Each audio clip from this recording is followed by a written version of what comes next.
in downtown Toronto for a heavyweight tilt on Friday Night Football between the undefeated Argonauts and the Alouettes. Who will remain perfect and who will suffer their first loss? We are about to find out on this very special night honoring a CFL legend in Ricky Ray.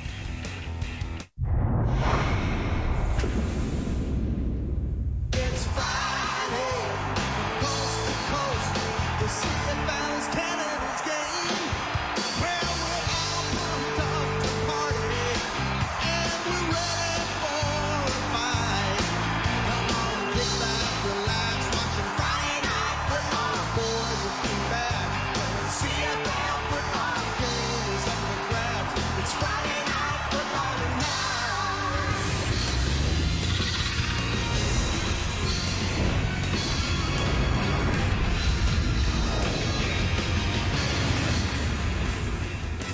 You know what it does, though? What I thought, like, Cody Michael Fajardo. Big reason why these Montreal Alouettes have won 11 games in a row. He's not only playing great football, but maybe the best football of his CFL career. Let's see if he can get another one against the 2-0 Toronto Argonauts. Cameron Dukes can become the biggest story of this young CFL season if he can lead his undefeated Argos to a win over the defending Grey Cup champs tonight. And the man they call Toothpick, the singer, dancer, Mr. All-Purpose for Toronto Argonauts, Win McManus, unanimously the leader on this defense. They will need everything from him if they're going to be the defending champions, Montreal. Are you hand-picking your friends as the players you want to speak about off the top? My friends are good. What can I say? They're pretty good. You know who's my friend? Tyson Philpott. That's right, my buddy. Third in receiving yards, 340 tied for first in receiving TDs. What does he have in store tonight? Especially against that Argonaut secondary who had a few miscues in their last game, by the way, as we welcome you in for Friday Night Football. How good is this matchup tonight? Enoch Mwamba, Jim Barker, Milt Stiegel. We have been fired up since we arrived at work this evening. Yes, we have. We've been looking forward to this. Huge one. Can't wait. Can't wait. Yes. We're going to calm down for a minute because we'll get to their thoughts in a moment. But first, let's get over to Kenzie Lalonde, who is at BMO Field this evening. Kenzie, tonight, it is all about the quarterbacks, both past and present.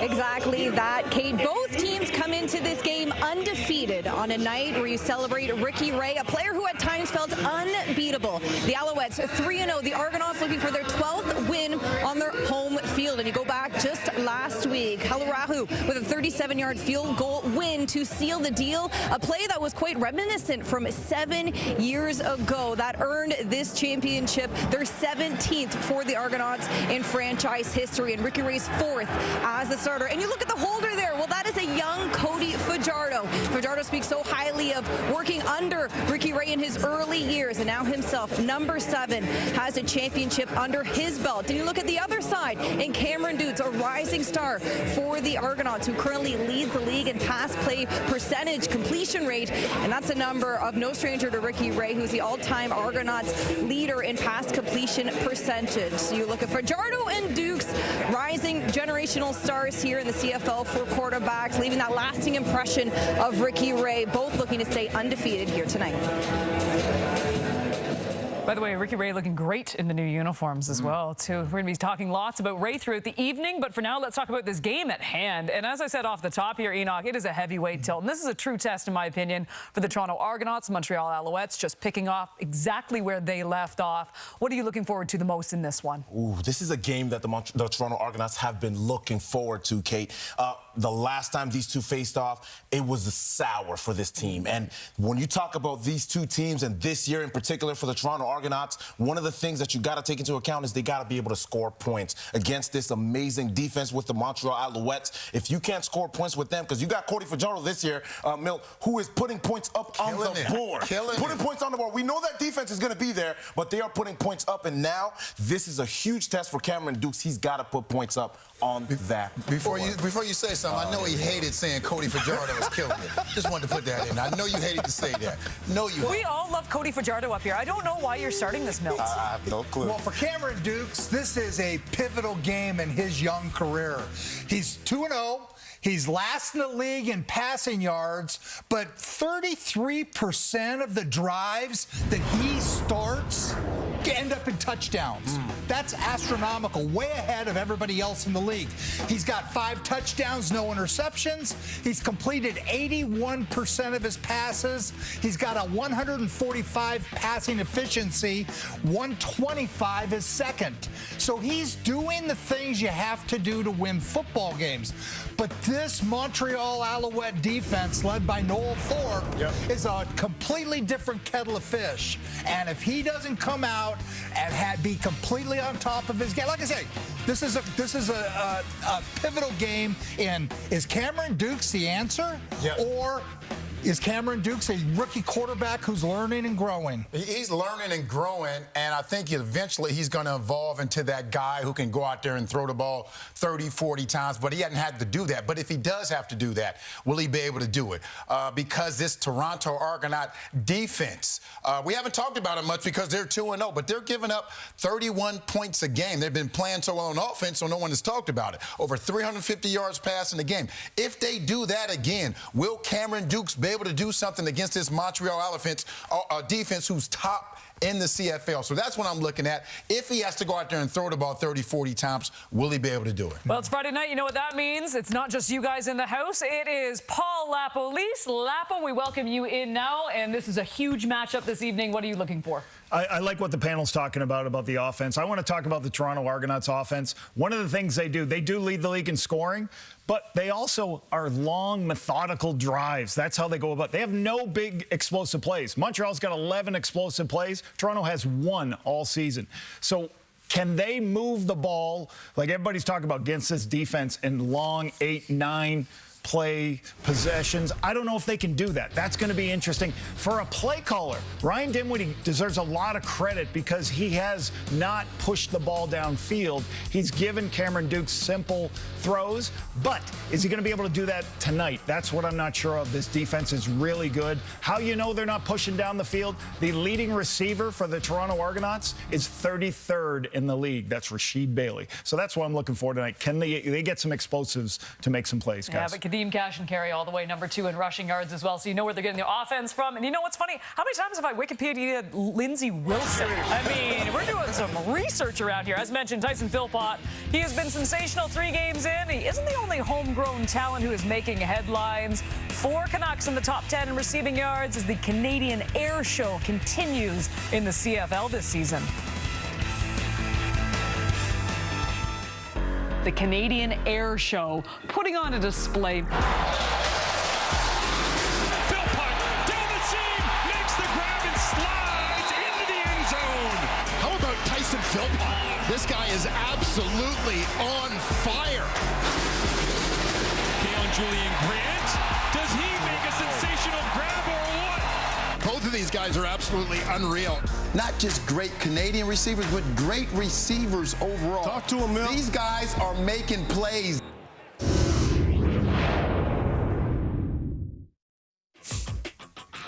Let's take a look at the 5 most popular anytime touchdown bets for Friday Night Football. Montreal's Tyson Philpott, the most popular pick to score a touchdown for either team, followed by teammate Reggie White Jr. Also notable, the Alouettes defense making the top 5 tonight at a longer than 4-to-1 odds. It is time for our own picks. I will start with you, Enoch.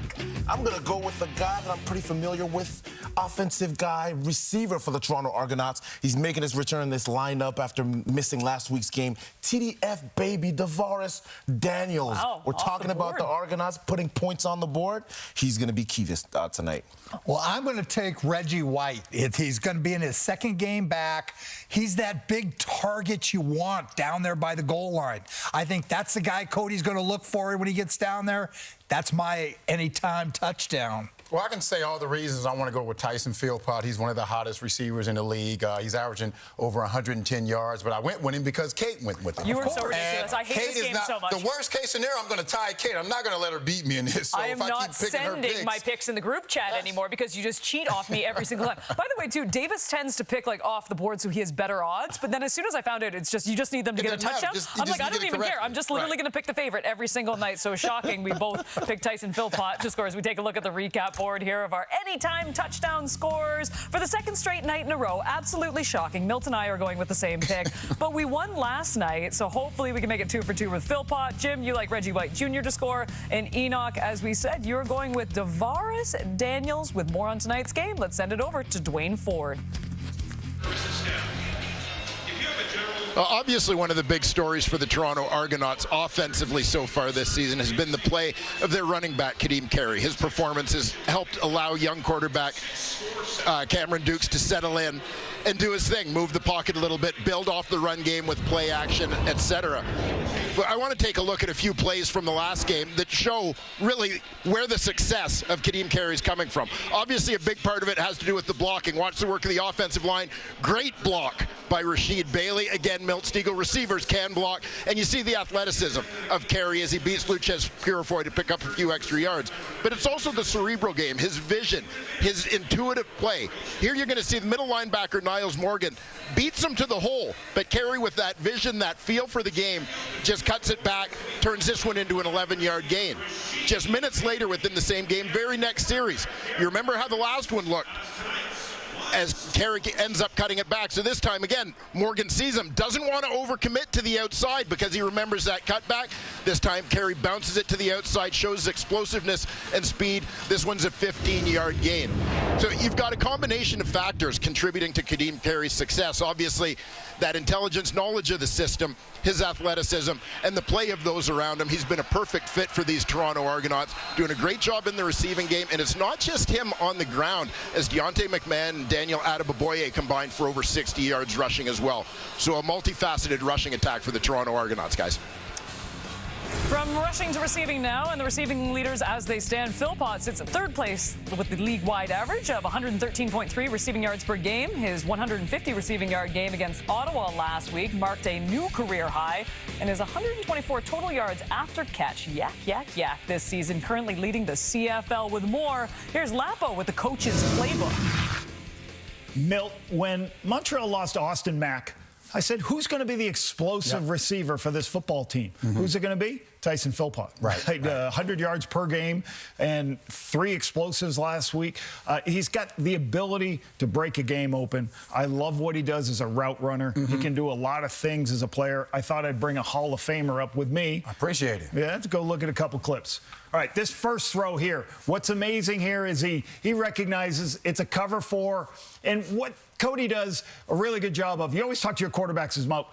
If you're going to locate it, great. If you're going to miss short so he can jump for the ball. You always want to give your receiver an opportunity. And he does this great. This is, you tell him to stop, drop your momentum, and bring your hips up and take the ball at the highest point. So really good high-pointed ball, really good catch there. Yeah, and here's a great sideline catch. And this catch is not as easy as it looks. He does a great job of, first of all, looking the ball, and that's the most important thing, catching the ball, but he also cognizant of the fact where he is. He not only gets 1 foot down, he gets both feet down, hangs on to the ball, controls it, makes a great catch on the sideline, Coach. Yeah, really awesome body control. And again, 2nd and 5 here. Cody says, 10 yards off, I'm going to just throw the ball outside to my guy, let him catch it. And again, look at the extension up in the air. He looks the ball into his hands, and he's going to get a catch right here. He survives contact. Don't love the ball security, but he survives contact. Some receivers, the ball pops out as soon as contact comes. Now, this is a deep throw on the outside. He's a really good route runner. He's got very good tools. I love at the top of his stem, he leans back into the DB to get that extra separation. And Milt, quarterbacks throw to guys who separate versus man coverage. Yeah, and this right here, this is not route running. This next play right here is a work of art. It's a PCP, a post, corner, post. And it takes a lot of patience because most receivers want to get into that post. But you see how he sets the DB up? Post, corner, post, explodes, does not put his arms up until the last second, allows him to keep him running motion, catches it, controls it, scores a touchdown. Pay dirt, baby. Yeah, it'll be very interesting tonight what Montreal does to move him around to make sure he gets as many opportunities so he can get some of those high points. Hey, Kate, speaking about high-pointing the ball, I'm going to out-jump this guy for a ball. Let's go right now. I love that I get to be the QB for this. Enoch's sitting right here. He's just out of retirement. Coach, you didn't even get picked. You got a they picked the lady in the room. You got to like this. Oh, you brought your gloves? Yeah, look at this. This is ridiculous. I'm going to left a little bit here. I love this. Ready? Throw it up. That's actually really good. That is such a good catch. Oh, that was good. That was great. Sign me up. Come on, that was a good throw. Give it to me. Hey, give me some. Give me some, Coach. Give me some. Yeah, we'll take that. All right, great stuff, gentlemen. Oh, don't go anywhere. We have plenty more coming up on the pregame show. Wynn McManus, he has been a hot topic these days, and he had a great quote this week. We have a chip on our shoulder. They're playing with a chip on their shoulder, and this one's going to be a fun one tonight. We couldn't agree more. More on the linebacker coming up right after this.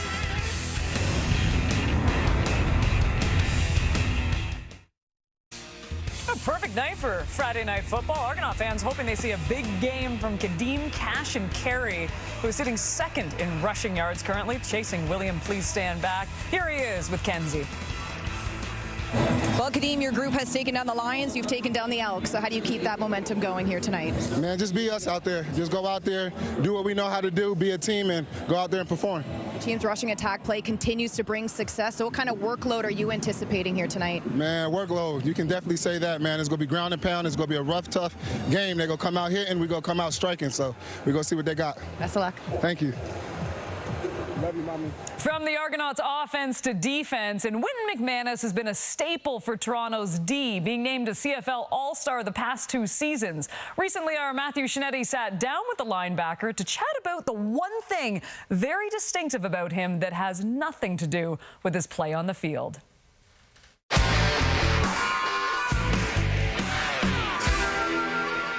Why did you start putting a toothpick in your mouth? To help me think and to slow me down. My brain moves like 1,000 miles a minute, man. So I'm always going, I'm always thinking and moving around. So it allows me to kind of move the toothpick around and slow my thoughts down a little bit. When was the first time it happened? I got pictures of me of like 8, 9 years old with toothpicks in my mouth, and I probably was grabbing them before that. We leave out of restaurants, I grab a whole handful of toothpicks when we walk out. And my dad uses a toothpick, my uncle uses a toothpick.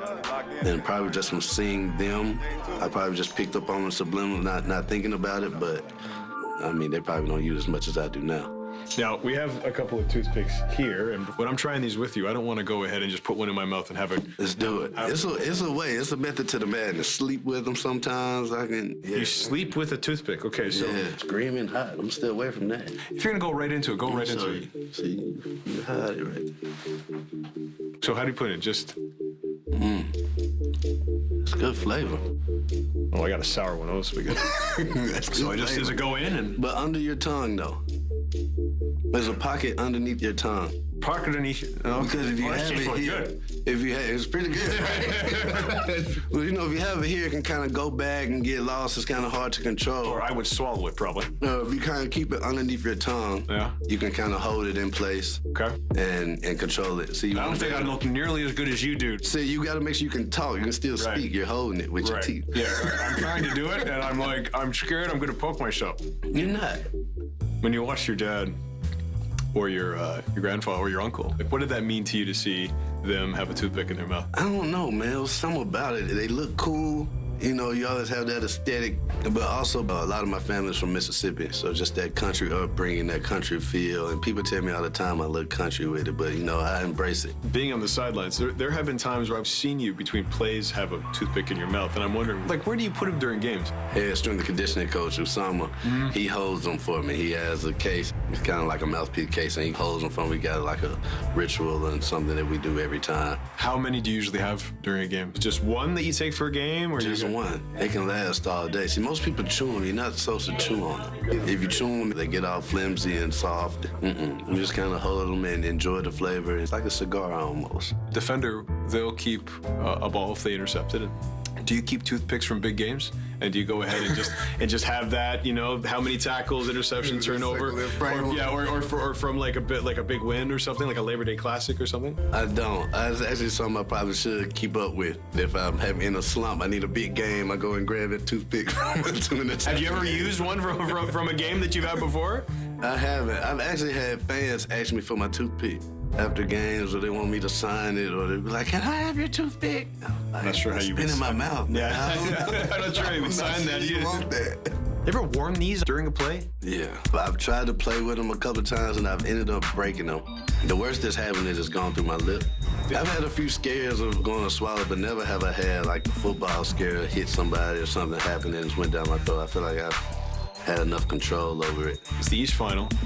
One play to make. You're getting your guys ready. What's the flavor that you're gonna have before you go out there to make a play that's gonna take you to the Grey Cup? If it's the sideline and we're in the East Final, I need something with a little spice on, a little bite to it. So I'm probably go with the hot just to kind of keep me going, give me that fire to go out, man. Probably take that pick to win the game. Intercepted with McManus. This could go for a touchdown. Pick six. With McManus. That is just great stuff from our Matthew Shinetti. Enoch, you picked your player shot off the top, and now you're putting your own pictures and features? I actually didn't do it, but I'll take it. This is a lot for a rookie, by the way. This is unreal. More airtime. It's good. Yeah, you were saying that Stogie was just a giant... It's a toothpick. Yeah. Don't lie. Me. Children are watching this program. actually gave it to me. All right. You know what? Let's move to this game because this is fascinating to me. I mean, we're looking at the Toronto Argonauts and the Montreal Alouettes, and we might say this is the biggest game so far of the season. Milt, when was the last time that we were talking about two Eastern teams being the best in the league? And I know that you think there is a better team than these two. Well, I think Montreal is 1A and BC is 1B. I mean, the way Vernon Adams has been playing, it's hard to deny that team is not being one of the top teams. I know these two teams are undefeated and BC lost to Toronto, but if the question is, somebody gave me $1 million right now and I had to put it on Toronto or BC, it's Vernon Adams in the BC line. So I got them right there with Montreal. See, Milt, when it matters on, they beat BC. Mm-hmm. So, yeah, maybe you're going to put $1 million, but you can't say they're better. So if you had $1 million right now, who would you put it on, BC or Toronto? That's not the question. That is the question. That determines who's the best team. The best team in the league right now are these two teams. So you would put it on Toronto then, right? Undefeated teams, and Saskatchewan, who is 3-0. Because they haven't lost. And you would put it on Saskatchewan beating BC? No, I didn't say that. Okay, well, they're not the better team then, right? These are the two best teams in the league. I think these are the two best teams in the league, and that Saskatchewan's right there. Because they're 3-0. You're trying to use my method on me, Coach. He's turning the tables on you, Stiegel. It is exactly what he's doing. Can't reverse that. You are what you are. That's what Milt Stiegel always. You are what your record says you are. Listen, at the end of the day, whatever your record is, we learned last year with the 16-win team last year with the Toronto Argonauts. It's not really about just the record. It is about the team that you have. And in my opinion, though, these two teams have proved that they are on top of the league right now, and I can't wait for this matchup. Stiegel, he's turning the tables He's trying on you. to, but He's turning the tables on you. He's trying to stab me in the back. You know what? Either way, this is a phenomenal matchup on Friday Night Football, a rematch of the Eastern Conference Final from a year ago. For the third straight year, the Eastern Road to the Grey Cup goes through here.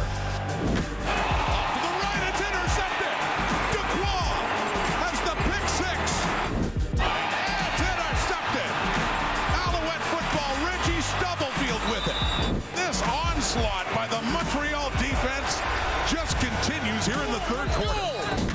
He goes to the right and picked off again. Another pick six from Montreal. Unbelievable. The Alouettes are heading to the Grey Cup for the first time in 13 years.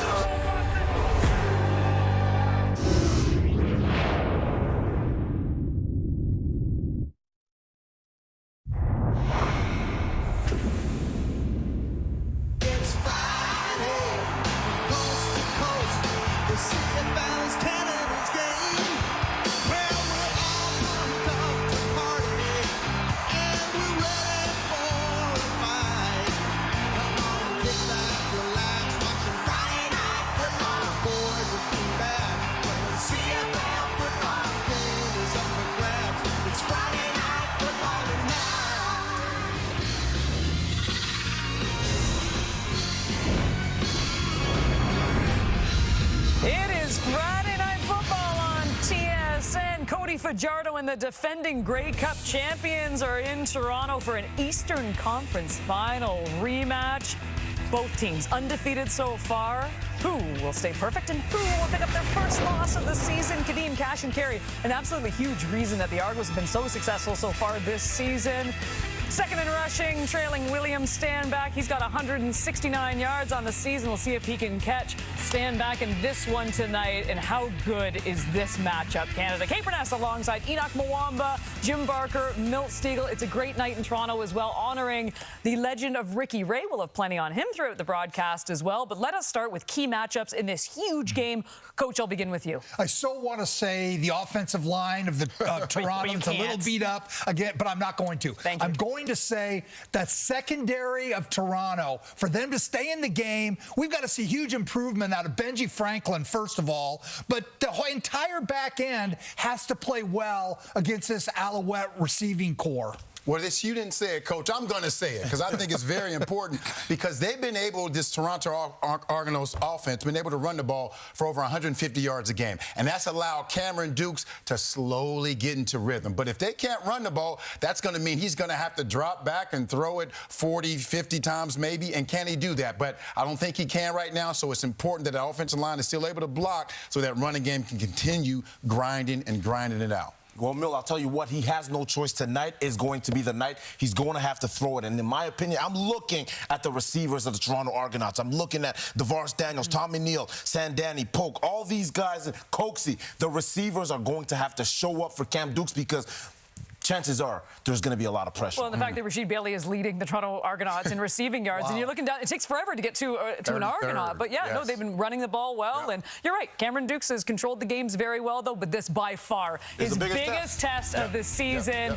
It is the best game, in my opinion, of the season so far. Hopefully it lives up to all the hype and so much more. A perfect night for football. We will get you to BMO Field right after this.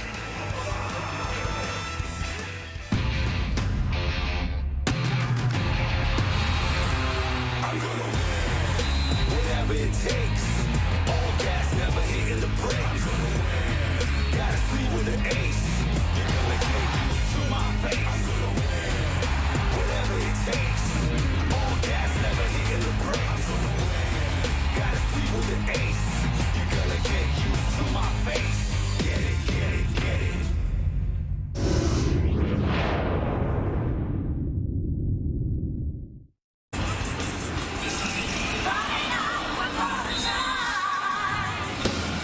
Welcome to BMO Field for a clash of undefeated clubs by the Lakeshore. On a weekend full of fireworks across the country, we expect plenty of them between the Owls and the Argos here tonight. Marshall Ferguson alongside Dwayne Ford, Kenzie Lalonde down at field level for us throughout the evening. What a great matchup we got between these two teams in the East. Who would have thought at this point Montreal would carry in their success and Toronto would be having a lot of success to start the season, in large part to Cameron Dukes at quarterback. Yeah, Dukes has done a terrific job, and as we've talked about a lot, Ryan Dinwiddie and the offensive staff have done a terrific job of keeping Cameron Dukes within his comfort zone, allowing him to succeed. Now, the mission for Tyrese Beverette, one of the CFL's most productive defenders, and the rest of this Alouette defense, try and force Cameron Dukes out of his comfort zone. Jason Moss said he learned a lot of lessons against the Toronto Argonauts back in 2023, looking to apply them here in 24. There's a lot of history between these two clubs over the last season and a bit. And Ryan Dinwiddie, he just wants his team to get back into playing at a high rhythm consistently, being disciplined, being smart, and having a laugh. Here's the cannon goes off here as well, setting the tone for week number 4, Friday Night Football from BMO Field. Thanks for being with us as always as David Cote has the ball on the tee, ready to send it down to the Toronto Argonauts, who will receive to start this football game. Cote kicks it away. And in all blue, it is the Argos with possession, faking the reverse on the opening kickoff return, spinning off a tackler, and then brought down. Denarian Grant is the returner, and out comes Cameron Dukes. Well, you heard the panel talk about Cameron Dukes before this ball game. He's been terrific to this point, doing exactly what's been asked of him. I think they've limited what they've asked him to do so far. Second-year man, they don't want to overextend him. But Cameron Dukes has shown he can handle everything that's been thrown at him so far. Be some tough challenges with the Montreal defense tonight. We'll see what Dukes has in his repertoire in order to respond.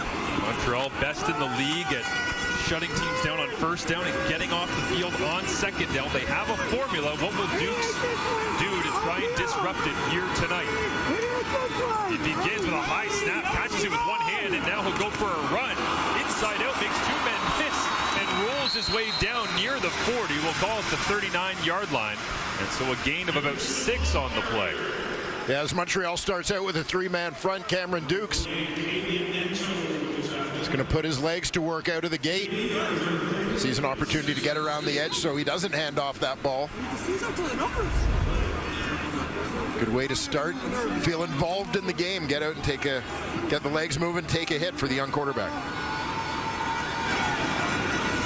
Second down and 2. Blitz comes from Montreal.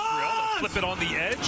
Try to get outside. Stacked up. And a tackle for loss. Way out near the sideline. Isaac Adeyemi Berglund tracked it down.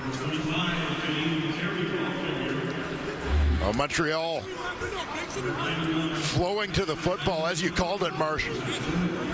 Run blitz on the play, swarming the ball, preventing Kadeem Carey from turning the corner to get upfield.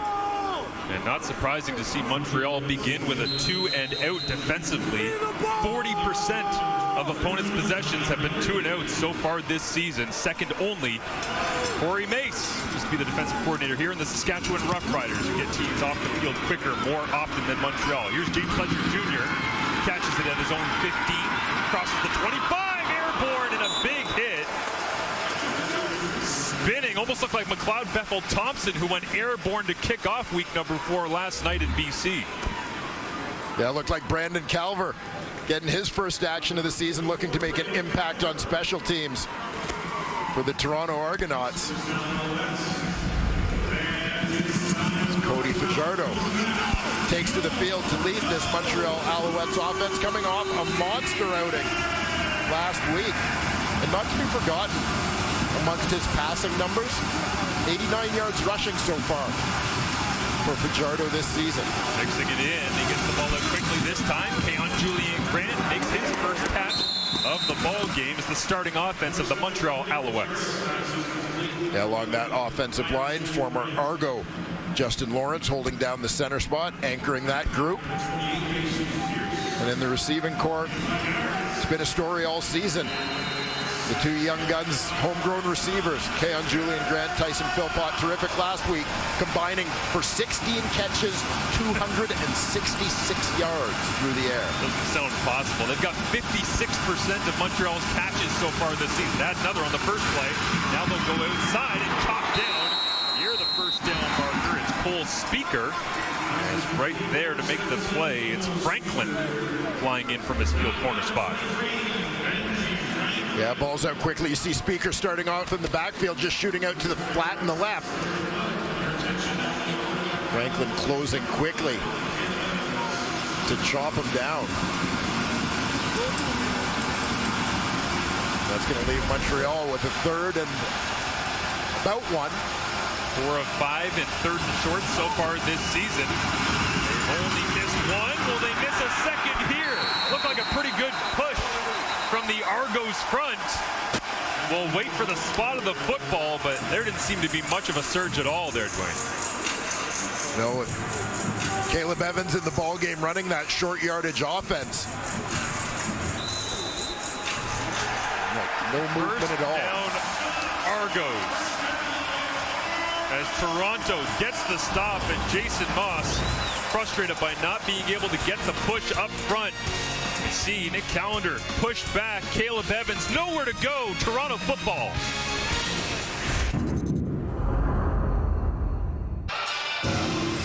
The Argonauts win 39-36 last week against the Edmonton Elks right here at BMO Field, due in large part to just picking apart the defense for Cameron Dukes. He found a way to get the victory, certainly using his legs a little bit, Dwayne, but it's the accuracy that's jumped out to everyone.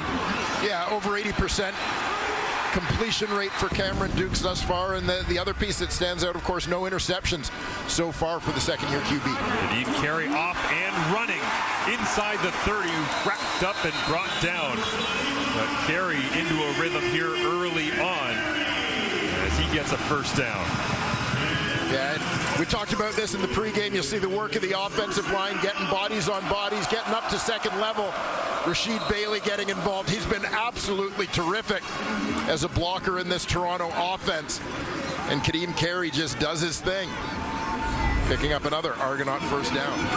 It was pitched to him by Ryan Dinwiddie to come in free agency for plays like that. Now Cam Dukes pumps, flips it to the outside. And it is caught by Rashid Bailey as we look at the Argonauts offense featuring Cam Dukes and Rashid Bailey.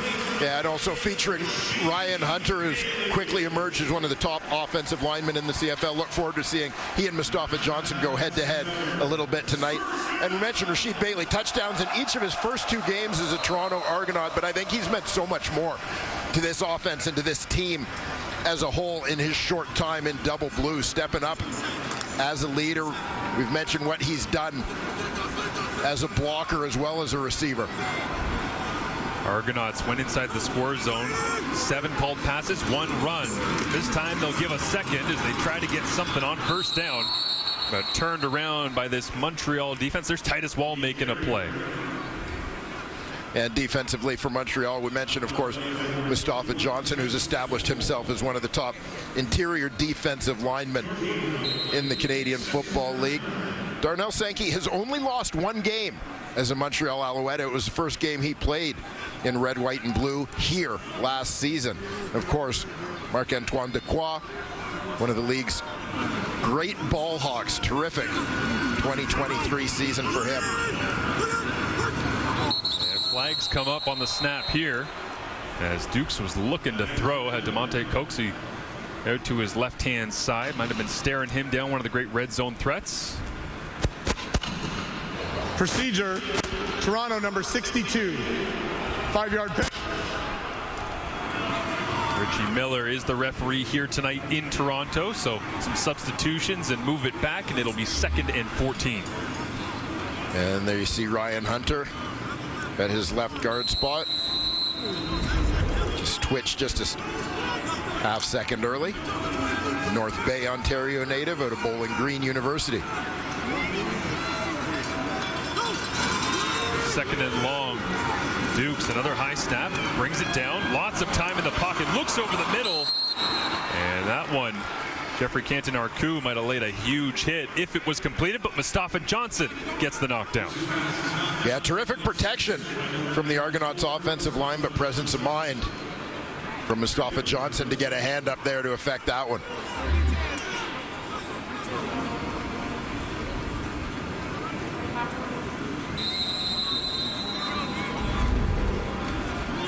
Yeah, you're not wrong about Ryan Hunter going at it with Mustafa Johnson for the remainder of the night. Keep your eyes locked on that one. If you love the battles in the pit, there's Liram Hairolahu with the winner last week. Knocks it through and gives Toronto the early lead here, 3-0 over the Alouettes, who have scored first in all 3 of their games to kick off 2024. Cody Fajardo gets the football back when we return to BMO Field. Welcome back to BMO Field. A win tonight sets a new regular season streak in the regular season for the Montreal Alouettes. Win number 8 in a row. Regular season was sensational. We were there for it last week, Dwayne. Cody Fajardo went off and took shots down the field all game. Yeah, and fittingly, the Montreal Alouettes celebrating last season's Grey Cup win. Prior to that ball game, they went from celebration to all business and dismantling Ottawa. Quick here, flips it back the short side of the field, and they get another early touch for one of their Canadian receivers as we look at the Argonauts starting defense. Yeah, keep an eye on this defensive line. Robbie Smith, 9th overall pick back in 2019, the senior member of this Toronto Argonaut defense. Jonathan Jones returns after missing last week due to injury. He'll be at the weak side linebacker spot. And you heard Jim talk about it in the pregame. Benji Franklin, bit of a tough outing against Edmonton. He looks to bounce back tonight, has already had a big hit. Get things started. Jordan with an extra offensive lineman in. Rips this one to the sideline. Saw tons of that against the Red Blacks last week. Is once again yards after the catch. So good for Tyson Philpott. And entering this week, only 3 receivers had over 100 yards after the catch. 2 of them are on the Alouettes. They're both Canadians. Here you'll see the cushion that Franklin gives out on that wide side of the field. Cody Fajardo showing a little bit of arm strength, getting it out there to move the sticks for Montreal. Can you name the other receiver that's a Canadian on the roster who had over 100? Stay on Julian Graham before we talked about it. It's not a trick question, but inside run gets stacked up. Once again, that run defense from the Argonauts doing a good job early on against Walter Fletcher, is brought down that time by Derek Parrish, and Jonathan Jones in on the play as well. Yeah, Parrish, first-year man with the Argos, getting an opportunity in this defensive line rotation. A lot of turnover on the D-line for Toronto since last season. Dwayne Hendricks and Brandon Barlow moving on to Hamilton in free agency. Sean Oakman released after their Week 1 game. A lot of movement on this Argos roster from 2023. Montreal, a lot of the same names back. Fajardo steps up. Second and long, he'll take off and run. Uses the wheels, aims for the first down marker, gets it, and then some. And steps out of bounds with another second down conversion, this time with the legs for number 7. Yeah, and I like seeing this from Cody Fajardo, as this was a big part of his game in his breakout season, 2019 in Saskatchewan. I think injuries took the running part away from him a little bit for a couple of years, but back healthy, and you see what a threat he can be. Had that kind of running on top of 394 passing yards last week. Got a nice mixture as this time. Quick screen to James Letcher Jr. and tried to run a little tunnel screen, but great rallying by the Argonauts defense limits the gain to about 2. This is the challenge when you have a player like James Letcher, is you want to put together a package to get the ball in his hands, let him go to work, use the skills that have made him such a dynamic kick returner. But the fact is, every time he comes on the field on offense, everybody on the defense is keying on him, anticipating exactly what just happened. They tried a little misdirection there. Toronto wasn't buying it. Gave him a reverse last week against Ottawa. That's just his second catch of the season. Off the field here is Fajardo. Sets his feet, looks over the middle, open. Catching and running. Tyson Philpott cutting back. Touchdown, Alouettes. Immediate answer, and who else? Tyson Philpott, his 4th touchdown of the season already. Yeah, Tyson Philpott continues his hot start, and it looked like a defender blew a tire here. You're going to see Philpott come left to right on your screen. He'll first appear on that left edge. And you saw the defender falling down just behind him, trying to trail him. That leaves him wide open. Easy bit of pitch and catch for Cody Fajardo for the touchdown. Almost identical to so many University of Calgary highlights of both Jalen and Tyson. Catching the ball over the middle and running away from everybody in Canada West. Now he's doing it in the CFL in a battle of undefeated. Coming into tonight, 27 targets, 23 catches. He catches 85% of the stuff you throw at him. No wonder Cody Fajardo loves him so much. And there's the man of the moment, Tyson Philpott, continuing his terrific season. He's the one receiver, so lead man in that 2-person cluster to the top. The defenders don't switch it. Leonard Johnson looks like he gets a decent jam on him, but loses his footing coming off of that contact. That leaves Philpott wide open, coming underneath. Cody Fajardo finds him, and quick 6 is off to the races. It's the little things that Tyson does in his route running. We saw it on the game winner in the Grey Cup, right? Straighten up, snap across the like he's so sound. He does all these little technical things so well. And you just go, why is he always open? Well, because he does so many of those things so well. Once again, into the end zone. It's the Argonauts return going back across the field. It's 24 on 24. Marc-Antoine Dubois against McMahon, and the ball gets ripped out. And who tapped it last? Did McMahon get his hands back on it? Dubois refused to get beat around the edge. Classic battle that time for Marc-Antoine Dubois, showing the grit to chase it down wide field as they left him as the contained man on the backside all by himself, and that's why. As this play was unfolding, I found myself wishing that the field was more than 65 yards wide, because I was loving the race between McMahon and Dequoy, wondering who was going to win that one. Two of the fastest guys on any field. And good awareness by Dequoy as he first had the hands up top of the shoulder pads. Didn't want to risk that horse collar penalty, so he gets the hands down, goes for the football. This is a guy responsible for the most takeaways in the league over the course of the last couple of seasons. Very nearly had another one there. Leading into the Ottawa game last week, we were talking to Alonzo Adai, talented free safety for the Red Blacks. He said, I just like watching that guy. He's just constantly taking the football away. That's what we all want to do. Something to aspire to here as Dequoy lines up at free safety now. Into the short side of the field. They'll empty it out for Cameron Dukes. Go with a quick screen and trying to track it down from behind. As the defensive line is once again Dequoy, one of the true stars of the Canadian Football League. Of course, the great Grey Cup performance and speech afterwards, but he is so much more than a single game. He's been doing it for a while now. Yeah, he really has become a leader for this football team in terms of his words and very clearly his actions. One of the most impactful defenders in the CFL from his free safety spot. Former University of Montreal Carabin. As you said, aside from the play, he's just fun to watch.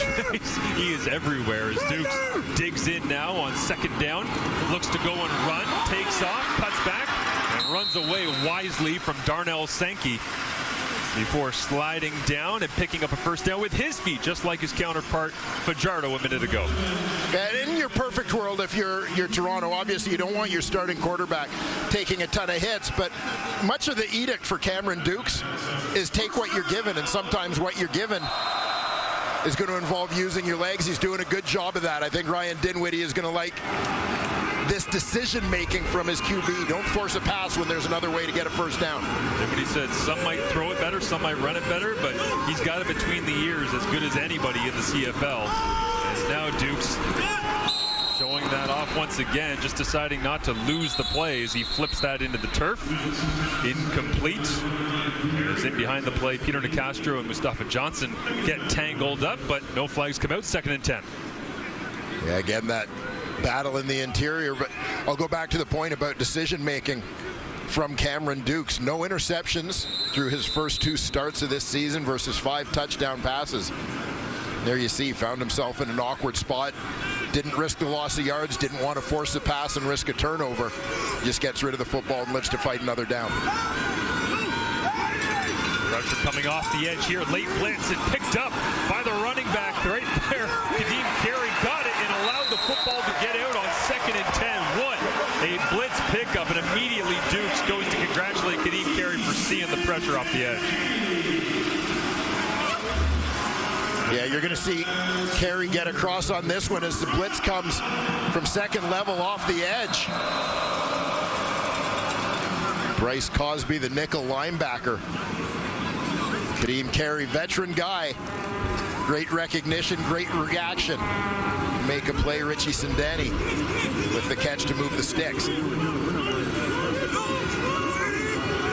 receivers to the left, they'll run that direction. Inside zone this time, Carey gets rewarded for his blitz pickup by being able to get what looks like a first down. Very close to it, or nope, they'll say it's just shy.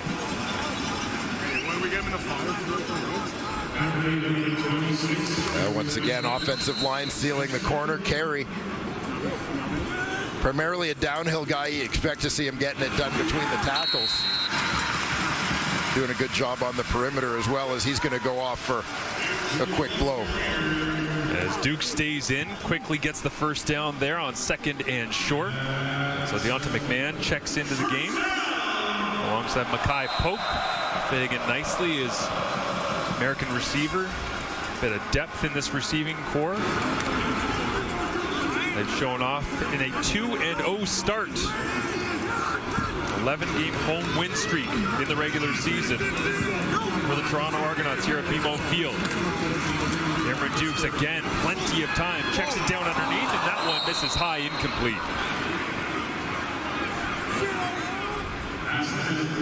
Sailed on him a little bit as check down guy DeMonte Coxie. It looked almost as if Dukes was contemplating throwing this one to the corner route a little bit deeper. to Mackay Polk on that side, and then maybe second-guessed himself, kind of put the ball in between. Second and 10. Argos third best in the CFL right now. 40% of converting this down in distance. As pressure comes, getting it out of his hands cleanly once again into the speedy McMahon, and he splits the tacklers and picks up the first down before Marc-Antoine Dequoy brings him down. Yeah, Deonta McMahon has the Argos' longest run of this season so far, reeled off a 40-yarder last week. Sankey and Beverett there. We don't say that very often. It's incomplete, and Beverett on cue whacks Cameron Dukes in the backfield. Incomplete once again. That completion percentage is taking a hit on this drive. Yeah. A smart throwaway, a couple of knockdowns. Tough to keep up, 81%. You're going to see Beverett coming from the left side. Gets a piece of the QB there. Monster game for him last week. I think he touched every defensive statistical category. That stuffer extraordinaire, Tyrese Beverett. And now second and 10. Dukes, pressure on, steps away, gets it out of his hands again. His 5th completion of the night. And just inside the 10-yard line. And we'll see now what the Argonauts do with play number 11 of this drive. Well, Kadeem Carey a check back into the backfield for Deonta McMahon.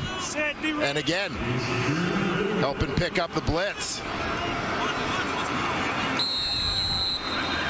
Allowing Dukes to step up and get the completion. Carey led all the CFL with 19 carries and 100 yards last week. Pass protection, what he's doing right now is they'll at least line up on third down, and a flag comes out. Everyone's going to play the pointing fingers game. And it looked like it might have been the left side of the Argos offensive line.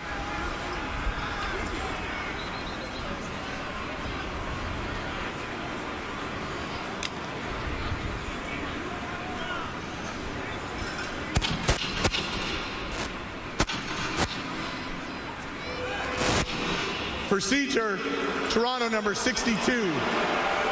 Remains third down. Toronto's fixed a lot of shit in our games lately. I didn't want to waste my talents on it this early. Bottom left. In Toronto, please. It's your left guard, Ryan Hunter. You see him move early. You know, fans react to the call, but I'm not convinced that 3rd and 4 that the Argos were really looking to run an offensive play there. Backs them up, if you want to say. 3rd and 9 here at the end of the first quarter. Is Hauerlahu out for another attempt? And he knocks that through cleanly. And down by just 1 now, as that is the end of the first quarter here in Toronto. The Alouettes coming in with a high-flying passing attack. They get back to it once again with Tyson Philpott into the end zone. A close one. We expect it will be throughout the game. Second quarter coming up right after this. After 1 quarter of play here at BMO Field, a 1-point game between the Alouettes and the Argos as back and forth they go. But tonight, it is all about Ricky Ray as he is being honored by the Toronto Argonauts organization alongside some of the main key builders. Let's go down to Kenzie Lalonde with more on all things Ricky. Yeah, Marshall, well, you look at Cody Fajardo here with the Alouettes. Before he was an Alouette, before he was a Rough Rider, he was a Toronto Argonaut, and he hit roommate jackpot in his early days in 2017. Him and Ricky Ray were roommates on the road, and Cody Fajardo leaned on him a lot in learning how to prepare like a pro. And in particular, Ricky Ray gave him the advice of, at the end of the day, just study your wristband and the plays on your card, because that is what coach will call. And again, Ricky Ray gave some advice to Cody Fajardo heading into the Grey Cup in 2023. He said, look, it's going to be a challenging week.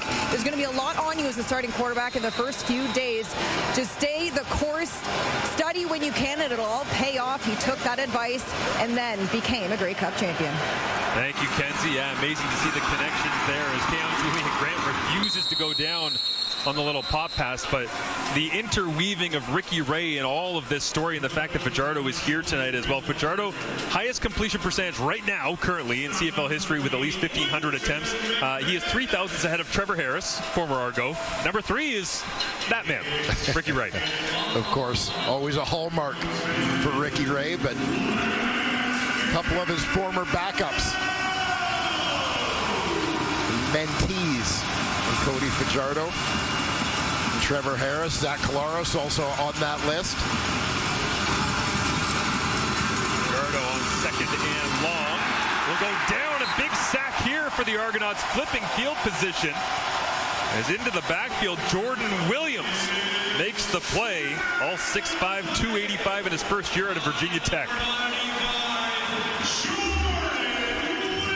Yeah, Jordan Williams.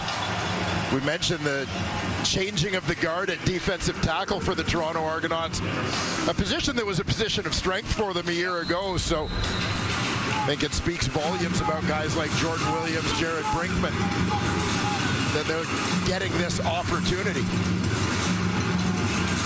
Sent away here by Joseph Zima. As it will drop down. Narian Grant looks to the field side, stutters, makes 2 men miss, now a third. And even when Janarian Grant's only getting 10 or 12 yards, he is making it entertaining.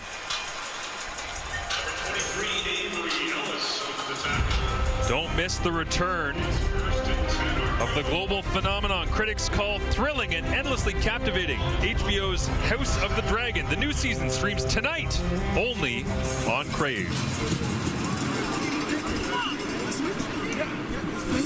You're gonna hustle home and watch that one. I'm on it. Cam Dukes is back on the field. Game-winning drive, 3rd of his career already. Last week against the Edmonton Elks right here at BMO Field. They'll begin by looking to throw. Pressure is on. Flips it out underneath. Complete up to the 45-yard line. That time Richie Sindani, the veteran Canadian receiver here on Canada Day weekend, makes the grab as Cameron Dukes continues to pluck away. Said he doesn't really mind the quick game. Get the ball out of his hands quickly because he likes completions, and this backs that up. Yeah, very comfortable letting the playmakers make plays, put the ball in the hands of those receivers and let them go to work. You see the back-to-back game-winning drives to start the season. Side handoff this time. On 2nd down and 2, and again, not much movement up front. Mustafa Johnson at the bottom of the pile as Dan Adeboboye gets a touch. Ryan Dinwiddie told us he wanted to get him more involved, Dwayne. Yeah, Adeboboye had a big run as well last week. Mentioned in the opening, he and McMahon combined for 65 yards on 6 carries in support of Kadeem Carey, who had over 100 in that ball game. Just like the opening drive of the game for Toronto, 2 and out, so it adds to the Alouettes tally for the season. And the booming boot by Haggerty drops down here to James Fletcher Jr. Makes 2 men miss, spins backwards away from the tackler, and then he's chopped down by Fraser Sopik on that sideline as KJG back to work. Half of the talented tandem of Canadian receivers leading the charge for the Montreal Alouettes and their explosive passing attack early in 2024.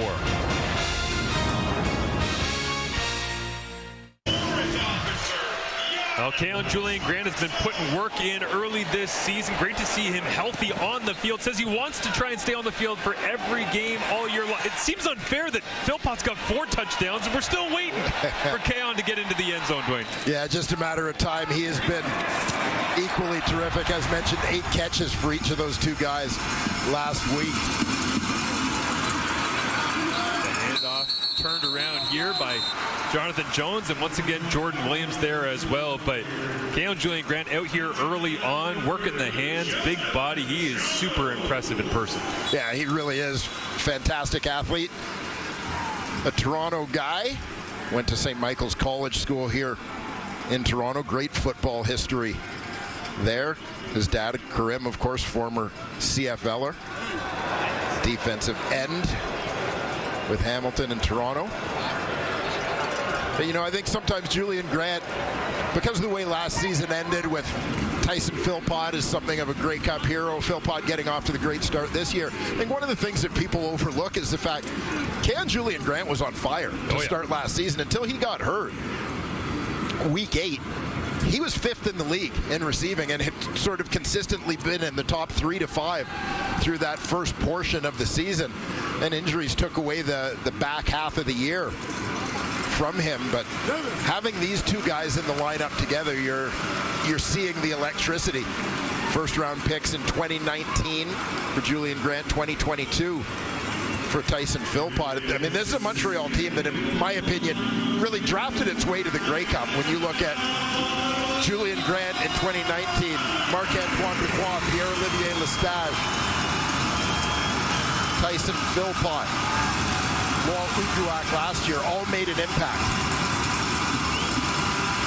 Fajardo steps forward in the pocket, somehow finds a way to get the ball out of his hands, just shy of the first down marker, but nice play that time from Fajardo to Walter Fletcher. Quincy Moget was the injured Argonaut that ran off the field. I was going to say Kale and Julian Grant, as good a guy as you can find. Moget right up there in that conversation as well, but off the field and an opening here for Fajardo.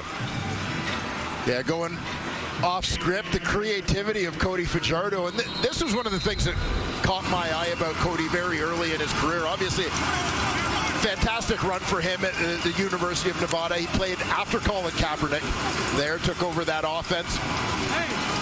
But Cody Fajardo in limited duty as a backup in Toronto, what really struck me was that there was an ability to make plays when things broke down.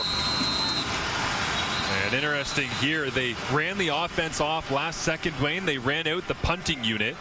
And I thought Jason Moss was sending a message to his own team about, well, we didn't get that short yardage one earlier, but Moss walked down to the sideline official and said something about, if I challenge here, had a conversation, and then just basically pointed and said, go get the referee.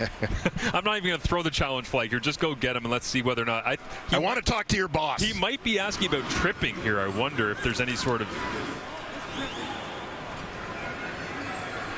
I saw the leg stuck out here.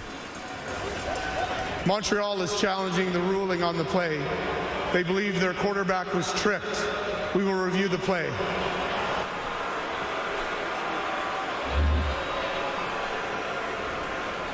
So Fajardo with a drop in the pocket, turning the other direction, and yeah, looks like Deadrick Hansen is the one called into question. Command center's on it.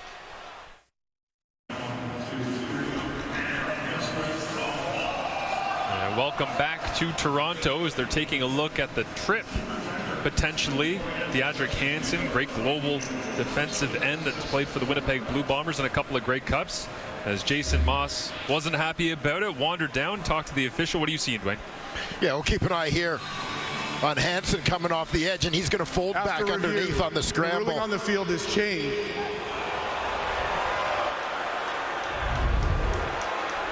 And you saw him throw the left leg out there as Fajardo stepped up. After review, the ruling on the field has changed. We have tripping, Toronto number 90. That's a 10-yard penalty. It will be second down. So it goes again. Correction, third down. They get that sorted out. Moss career challenges now 34 for second 80. Down. It is second down. 34 for 80, 43%.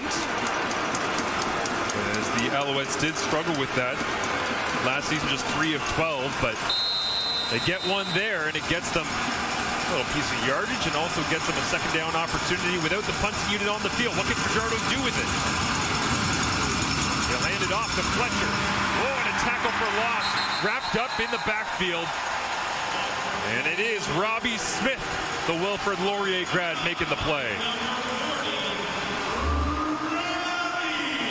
Watch for Smith off the left edge.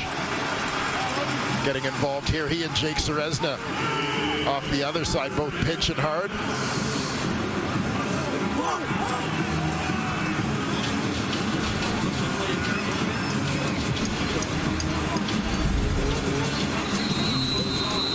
Robbie Smith just made Josh Donovan's film session tomorrow a little bit worse. Busted through the right tackle's block attempt.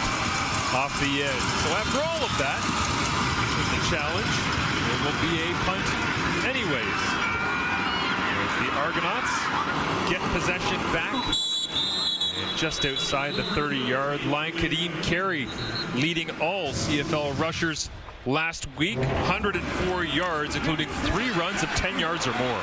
Yeah, and what Kadeem Carey and the offensive line have been able to do in the ground game has had a lot to do with the success of Cameron Dukes thus far. Getting defenses back on their heels, anchoring in, not rushing upfield because they're worried about this guy coming the other way.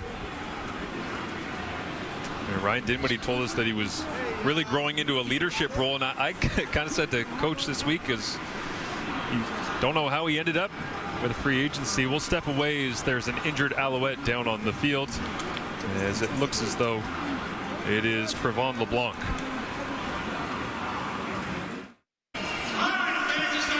And there you see the injured Montreal Alouette backup defensive back, Crevon LeBlanc. And here you'll see him coming down in punt coverage, just that second man, Richie Sindani, trailing him, touches him, but I don't think there was a push there. It looked like the sniper got LeBlanc the hamstring there, as you see him grab the back of his leg as he went down, so hopefully not too serious for the first-year Alouette. Florida Atlantic University off to the sidelines. Cam Dukes back on the field here, extends the play, rolling to his right, and completes another pass along the sideline. That one goes to Polk. That would have looked great on the data enhanced feed there. A little extension of the play from Cam Dukes. Yeah, again, terrific protection. You're going to see Dukes has all kinds of time back there in the pocket. Nothing comes open. He moves over to find a little different perspective, where he's able to find Polk along the sideline. Time from snap to throw. So much pride in getting it out quickly. Sometimes the ability to extend, underrated. Duke showing that here early on tonight. This time he does get it out real quick. It just skips this one into the toes out wide of Richie Sindani. Yeah, and you see the impact of pressure here. The blitz is coming from the safety, Marc-Antoine Dequoy. The offensive line gets it picked up, but just seeing that flash in front of him forces Dukes to hurry things along. You'll see Dequoy time this one up, coming right to left on your screen. It just looked like that acceleration of his throwing motion led to the inaccuracy there for Dukes. Watch the field return. James Fletcher Jr. stands back by himself, waiting the kick from John Haggerty. And a low-line drive boot gets to the waiting arms of 89 at his own 25. And wrapped up and brought down. Great special teams coverage, that time by Adebaboye. Eddie and the crew covering Team Canada all over the place, yes, man. They are all over that thing here for you on TSN. Eddie back at Milo and on the CFL sidelines sooner rather than later. Looking forward to seeing Matty. Right now, great coverage as Cody Fajardo drops this one down underneath. Walter Fletcher skips away from one man and then pushed out of bounds. That time along the sideline by Leonard Johnson, but a solid gain once again on first down. Yeah, the speed of Walter Fletcher allows him to get the corner here on the first defender. Move those sticks. See Jonathan Jones in pursuit. A little high step there.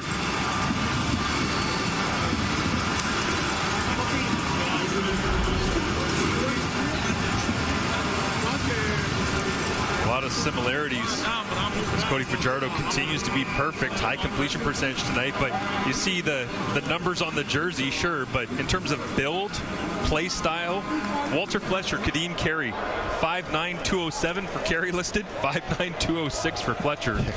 Both wear number 25. Second down. Second down and just barely second down, but running the rock hard for their teams. Their teams are leaning into what they can do, what they bring offensively. And a battle of really the top two teams in the East Division here early on this season, and almost mirror images of each other. Yeah, they really are. Montreal maybe going to the big play in the air more frequently than Toronto has thus far, and that's not a reflection of desire or ability to run the ball, but I think the matter of having more experience in the quarterback position. and Cody Fajardo. Yeah, this week, Ryan Dinwiddie, the one thing that he wants to see Cam Dukes start to do better, he just said, well, we got to start pushing the football at some point, and I think he's looking at this guy right here, Cody Fajardo, and saying, if they're doing it, we got to play catch-up to make sure we can take those shots as well. But for now, it's 2nd and inches as Fajardo takes the snap, whistles blow. Timeout, Toronto. And Moss had that look of, we didn't just take a time count, did we? In 2nd and inches, he was about ready to light a fire under somebody, and Ryan Dinwiddie calls the timeout, but he's standing there slightly confused as well.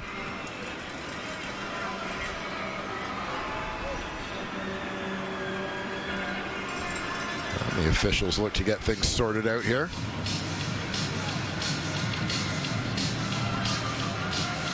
Dinwiddie almost looks like he's saying that I didn't call a timeout. Did one of my guys call timeout, like on the field, because they didn't think we had the right people in?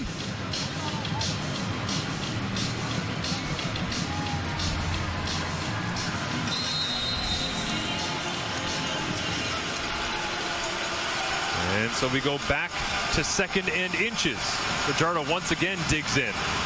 Staring down Winton McManus right across the line. The big body of Fajardo drives the legs and gets just enough steam for an Alouettes first down. Yeah, so often it's Caleb Evans coming in short yardage situations for the Alouettes. Cody Fajardo staying on in this one, a role that he, of course, filled earlier in his career, so comfortable in that situation. Doing that under. Ricky Ray honored at halftime coming up. All-time Argonaut. Fajardo pumps, loads it up, checks it down underneath. It's Cole Speaker getting a first down as Fajardo goes from 1 to 2 to 3. Wanted the home run and got off it just in time to find Speaker. Yeah, again, things going off script. You get the check down. Watch Speaker on the left side of your screen for securing things in terms of the protection. Nobody comes. He's able to leak out.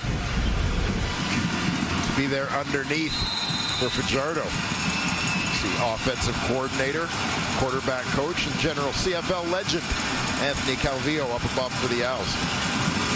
On the play in here from Fajardo. Goes quick screen. Cam Julian Grant trying to get through the window. It's a decent catch and run that time. Picked up by Tyson Philpott.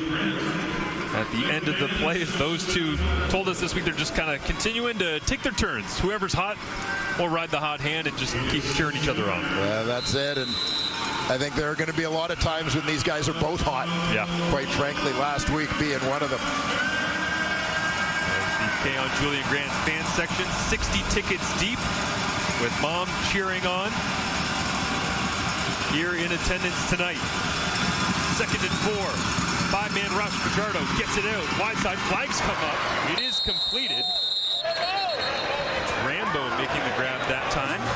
Charleston Rambo out of the University of Miami, but the flags look like they might send it back.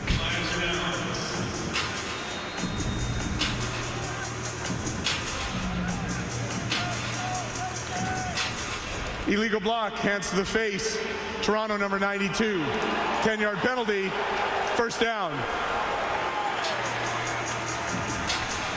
So it goes against the Argonauts, Deontay Knight. There you see Knight lined up on the nose. Yeah. Hands clearly riding up in the face mask of Justin Lawrence. That's the gift that Justin gets for his 50th career start. Yes.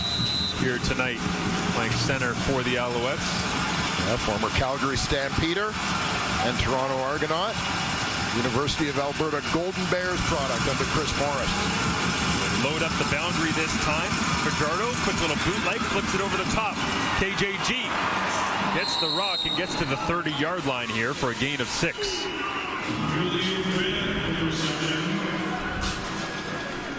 Another short one to Julian Grant. Oh. Cody knows the hit's coming. Derek Parrish gets a piece of him on this one. Fajardo getting rid of the ball just in time. Julian Grant does the rest. Looks like he was thinking of going airborne there. And that personnel grouping has to make you happy because there's 3 fullbacks. You never have too many fullbacks, Marshall. Dressed here tonight for the Alouettes. They had 2 of them in that time. Jacob Mason and David Dallaire. As Fajardo now on 2nd down and 4. Deep drop. Gets it out once again. And it is incomplete. Great play.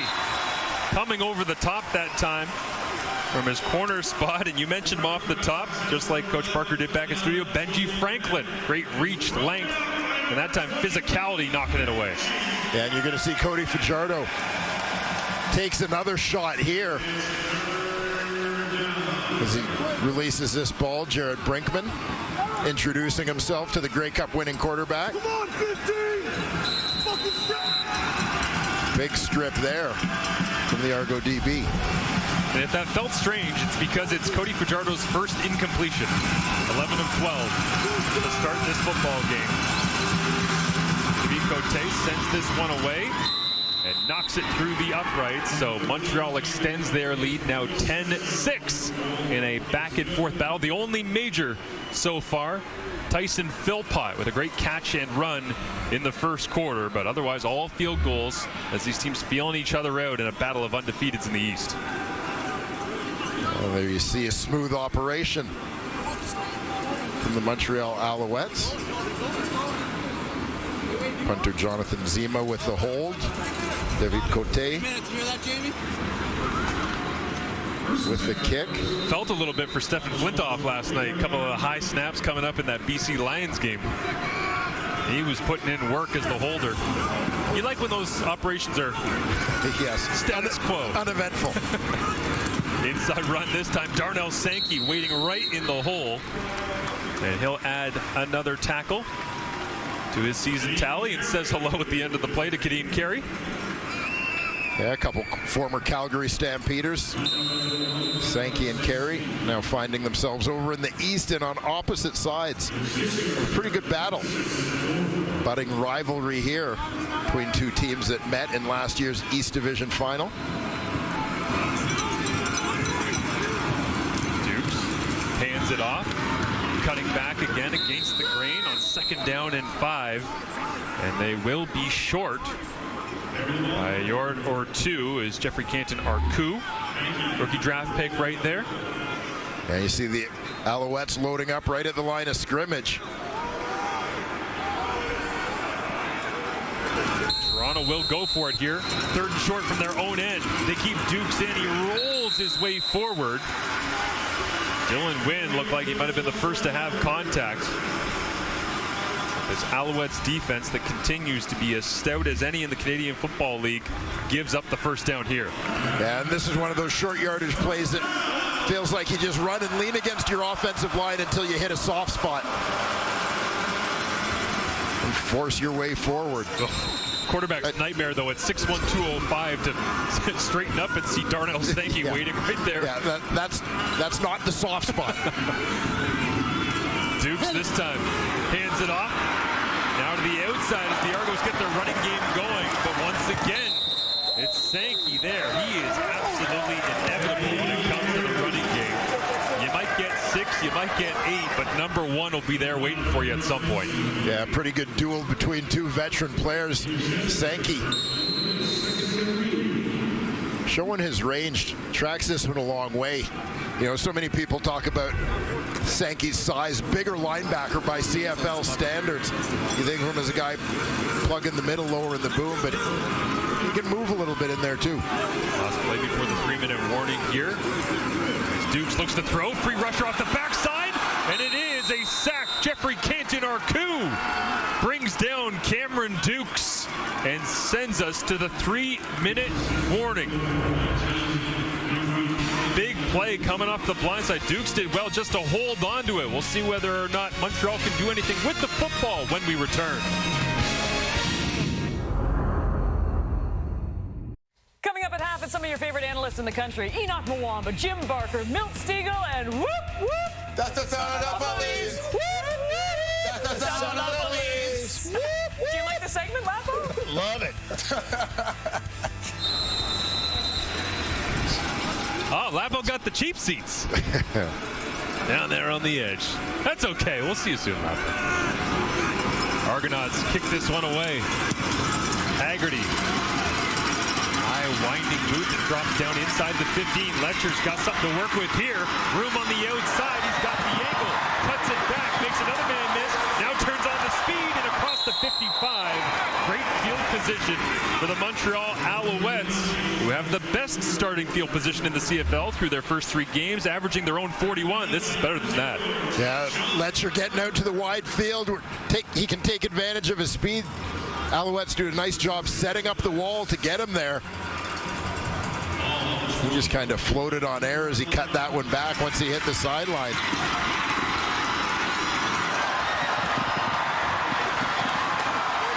Shocking that we're 13 games into the CFL season. This game 14 of the regular season. Only 1 kick return touchdown. Devontae Dedmon for the Red Blacks last Thursday in Montreal. That's Fajardo. Loads up, checks it down. Full speaker underneath and dives his way forward. It feels as though, to me, Dwayne, Keon Julian Grant and Tyson Philpott, all the bombs that they hit this week, when we talk about who's hot, who are they going for, it's almost like they're loading, and then Fajardo's finding these underneath routes, and Cole Speaker's having a great game. Yeah, and a good response, I guess, in a way for both teams, as the Argos had some concerns about getting beaten by the deep balls last week against Edmonton. They don't want to give that up. Montreal finding a way to make plays. Fajardo near perfect, despite the fact that that part has been taken away. Taking a lot of check downs. They'll go underneath here again. This time it's Tyson Philpott. Side shuffles his way across the 35, and that's how you end up with that many yards after catch.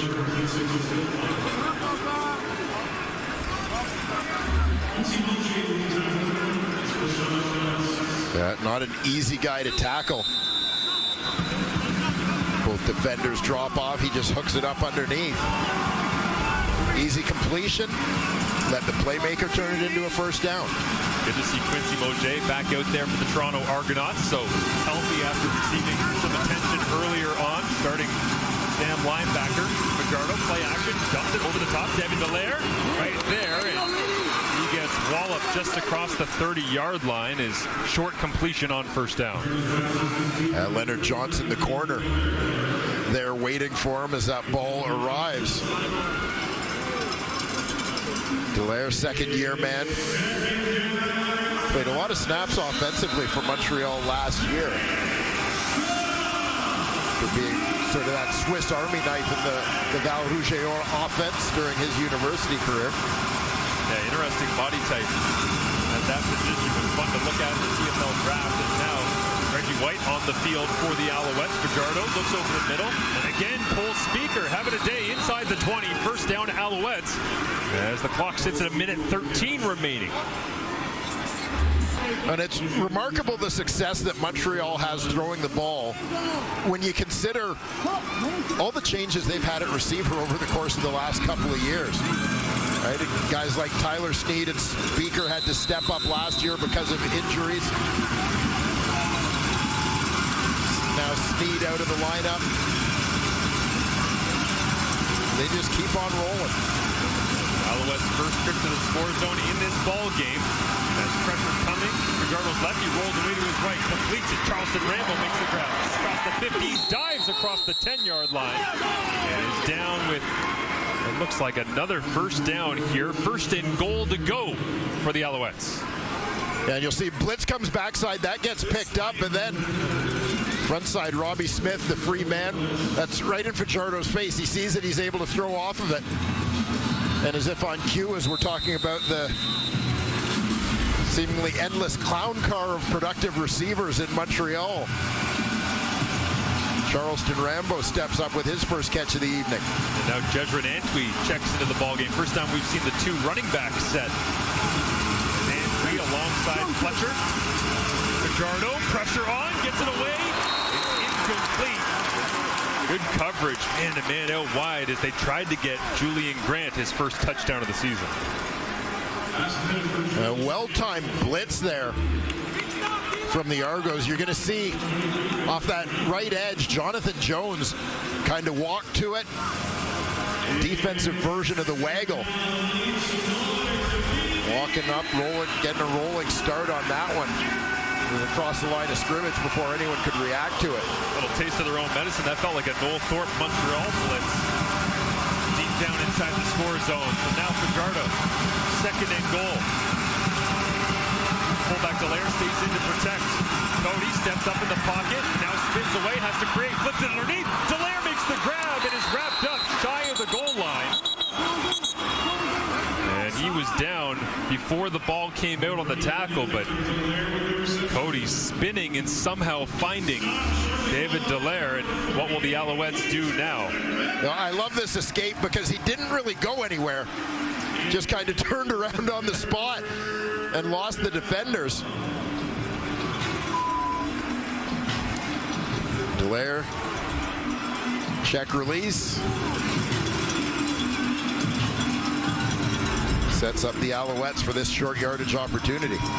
There's no analytic for this, but nobody spins in place more effectively in the CFL than Cody Fajardo. He certainly finds a way to buy a little bit of extra time in the pocket consistently. And the Alouettes will simply take the points here, headed towards the half. Not tempting fate down by the goal line. David Cote sends this one up and spikes it for an extra 3 points on the board. 13-6. Montreal leads. And another successful drive here for Cody Fajardo, and crazy to think, again, at this time last year, struggling, trying to figure it out. What's the playbook like? How do we get used to this Jason Moss offense? And this year they've had a couple of games where they've taken huge shots and all the rest, but certainly in a great rhythm, which will be discussed by the halftime crew. Coming up, Kate, Enoch, Coach Barker, and Milt Stiegel, who put the hair back on last night. Got to bring that back every Thursday night, Milt. Yes, sir. Milton Stiegel. I want to see he and Enoch do a couple more one-on-ones in studio. It's a mismatch. Well, depends what kind of one-on-ones they're doing.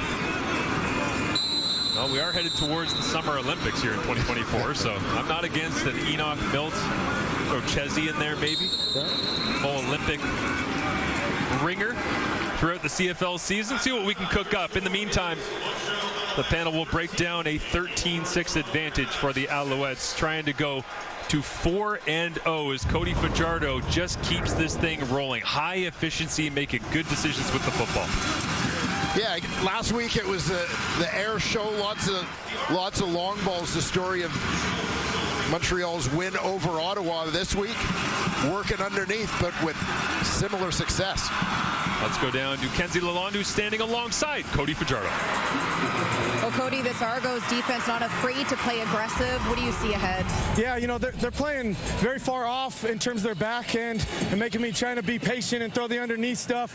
It's a good football team, and this is a good football game, and we got to make some corrections here at halftime, and we put together some good drives, but got to finish in the end zone. Is there a desire to implement more run, use Walter Fletcher a little bit? I think we have to. We just got to be more efficient on first down, whether we run the ball, quick throws, or throw the ball. We got to be more efficient, get us in some more manageable second downs so that we're not second and long behind the sticks, and makes it a little bit difficult on us offensively. Appreciate the time. Thank you. Kate, over to you.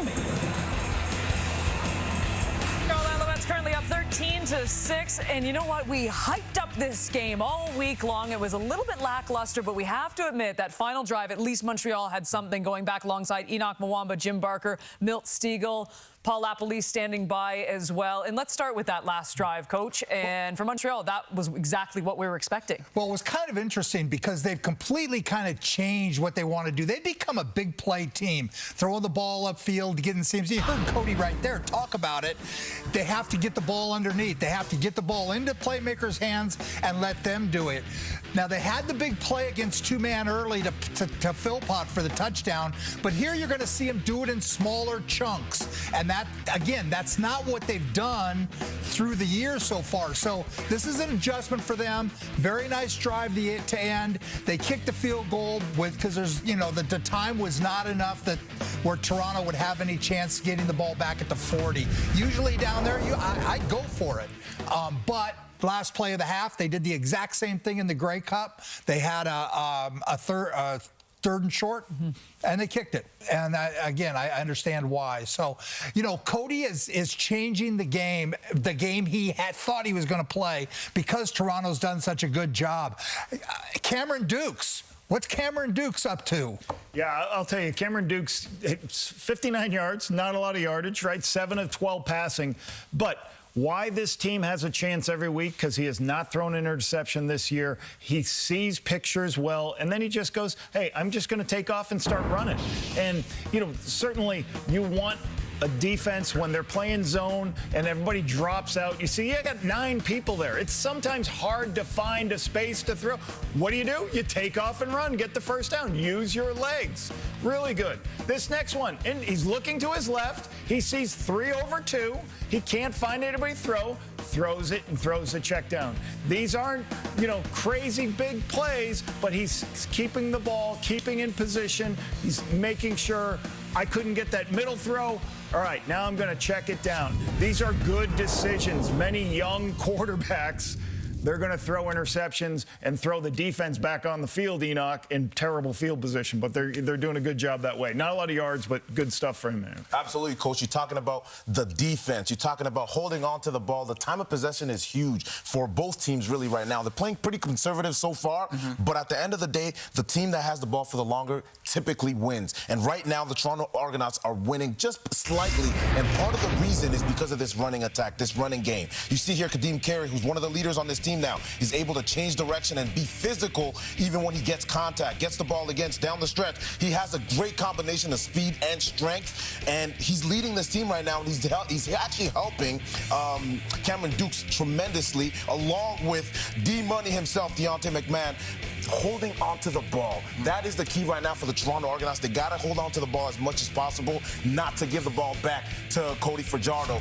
But at the same time, you do want to score points. You want to score more points, and Deontay McMahon as well as Kadeem Carey are going to help Cameron Dukes handle this. That offense, Toronto offense, definitely need to score more points. But until they do, this Toronto Argonaut defense is holding their own. And coming into this game, that was a question. Yes, they were 2-0, but the defense had struggled, giving up 31 points a game and over 350 yards a game. But so far, so good.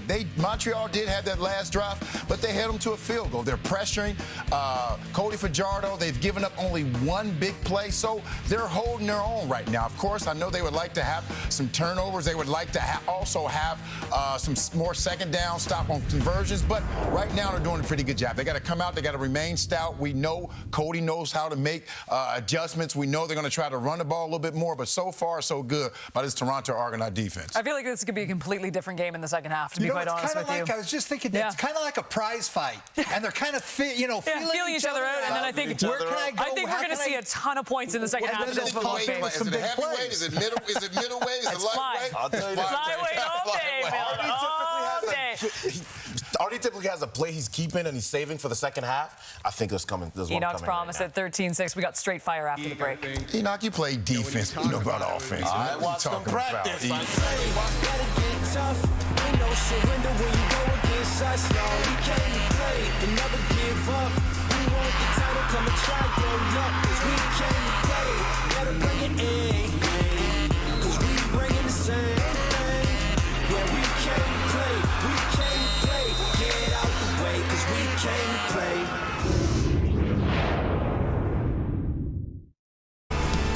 Taking a look at the rest of your Week 4 schedule. Saturday, the Winnipeg Blue Bombers travel to Calgary looking for their first win of the season. You can see it 7 Eastern, 4 Pacific, and it all wraps up on Sunday with the Hamilton Tiger Cats in the nation's capital taking on the Ottawa Red Blacks. It is time for one of the greatest segments in our country. Well, we're going to sell it a lot like that. It is time for Straight Fire, and I'm so happy I didn't get this first highlight, so Enoch gets to try the pronunciation. Here we go, here we go, here we go. We got Japanese running back Ryutaro Higashida. Whoa! 69 yards against the U.S. in a win. They won 41-20, Milt. And look at this nice run right here. We got to watch it. Look at it again. Look, running through traffic, cut back, running through the line. And it's a race. Oh, it's cut back. And he has guys blocking for him. But he's got the speed to finish the play. This is straight fire. Canada 2 playing Brazil. Quarterback Josh Page. Look at him move around, avoid contact. Gets it off to Jaden Gursey McDonald, and he is gonzo. For what? 80 yards. And it takes it right into the Sunday's 5th place game against Australia. Straight fire! All righty. Let's look at another Canadian quarterback. My man Pepe Gonzalez with the great touchdown to Nathan Carnigan. But it's not the touchdown. Look at this two-step. Watch this two-step. Give it to him. Yeah, here we go. Silky now, baby. That was straight fire. You know, I'm going to go a little younger here. We have some Alberta Selects football. You may recognize the name here. It's Bear Moss. Are you ready for this? He's going to make the beauty grab between 2 defenders. Ooh. Look, if you've got a name like Bear, you're probably scoring every single time. Yes, he is the son of Alouettes head coach Jason Moss. And following in his father's footsteps, that was a beauty. So we thought we were done with Straight Fire, but then we had a pregame where we're like, we need to add this play into Straight Fire. So I don't want to brag. I was selected as the quarterback in the pre-show meetings today, and I made the perfect pass. And Stiegel, how did you come up with that? Oh, man. Paul Police, if I didn't come up with that, I wouldn't be able to go home. Straight fire! Paul, I'm sorry. I know your wife and kids are watching. Sorry about that, Coach. You know what? I'm just glad no one fell right into the back screen because you would have had to pay for it. You pay for it, you break it. That's all there is to it. Lapo, I expect more from you than this.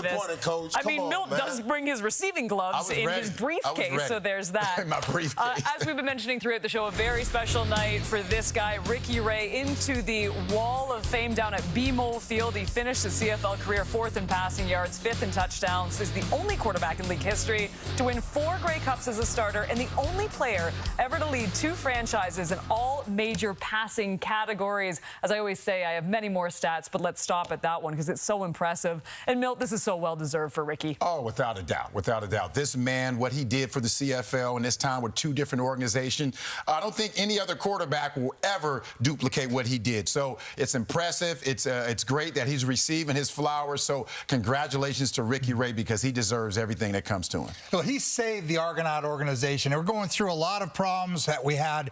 A new owner, Mr. Braley, had to take over our team, and we lost. Our facility blew up. But you know what, Ricky Ray, once we got him, we always had that guy we knew we could win with. And through those years, won a couple of division championships, and he won 2 Grey Cups in, I think it was 5 years. So, again, he's just a spectacular player for this club. I mean, he was calm, he was poised, personified. Everywhere that he went, he gives you a chance every time he steps on the field. And so this is a legend. You know, the fact that he was able to go on another team, that's crazy, and have a legendary career. I mean, you do it on one team, then you change environments, and you're still that guy. Right. He's a legend. Yep. You know what? It's such an awesome night, too. Obviously, him and his family's there, his wife and his girls, and the Argos recognizing an absolute legend of the game. What a phenomenal career. And you're right. And to do it with 2 different organizations, to go to every Grey Cup and win it, incredible. Congrats to Ricky Ray. Thank you. Thank you.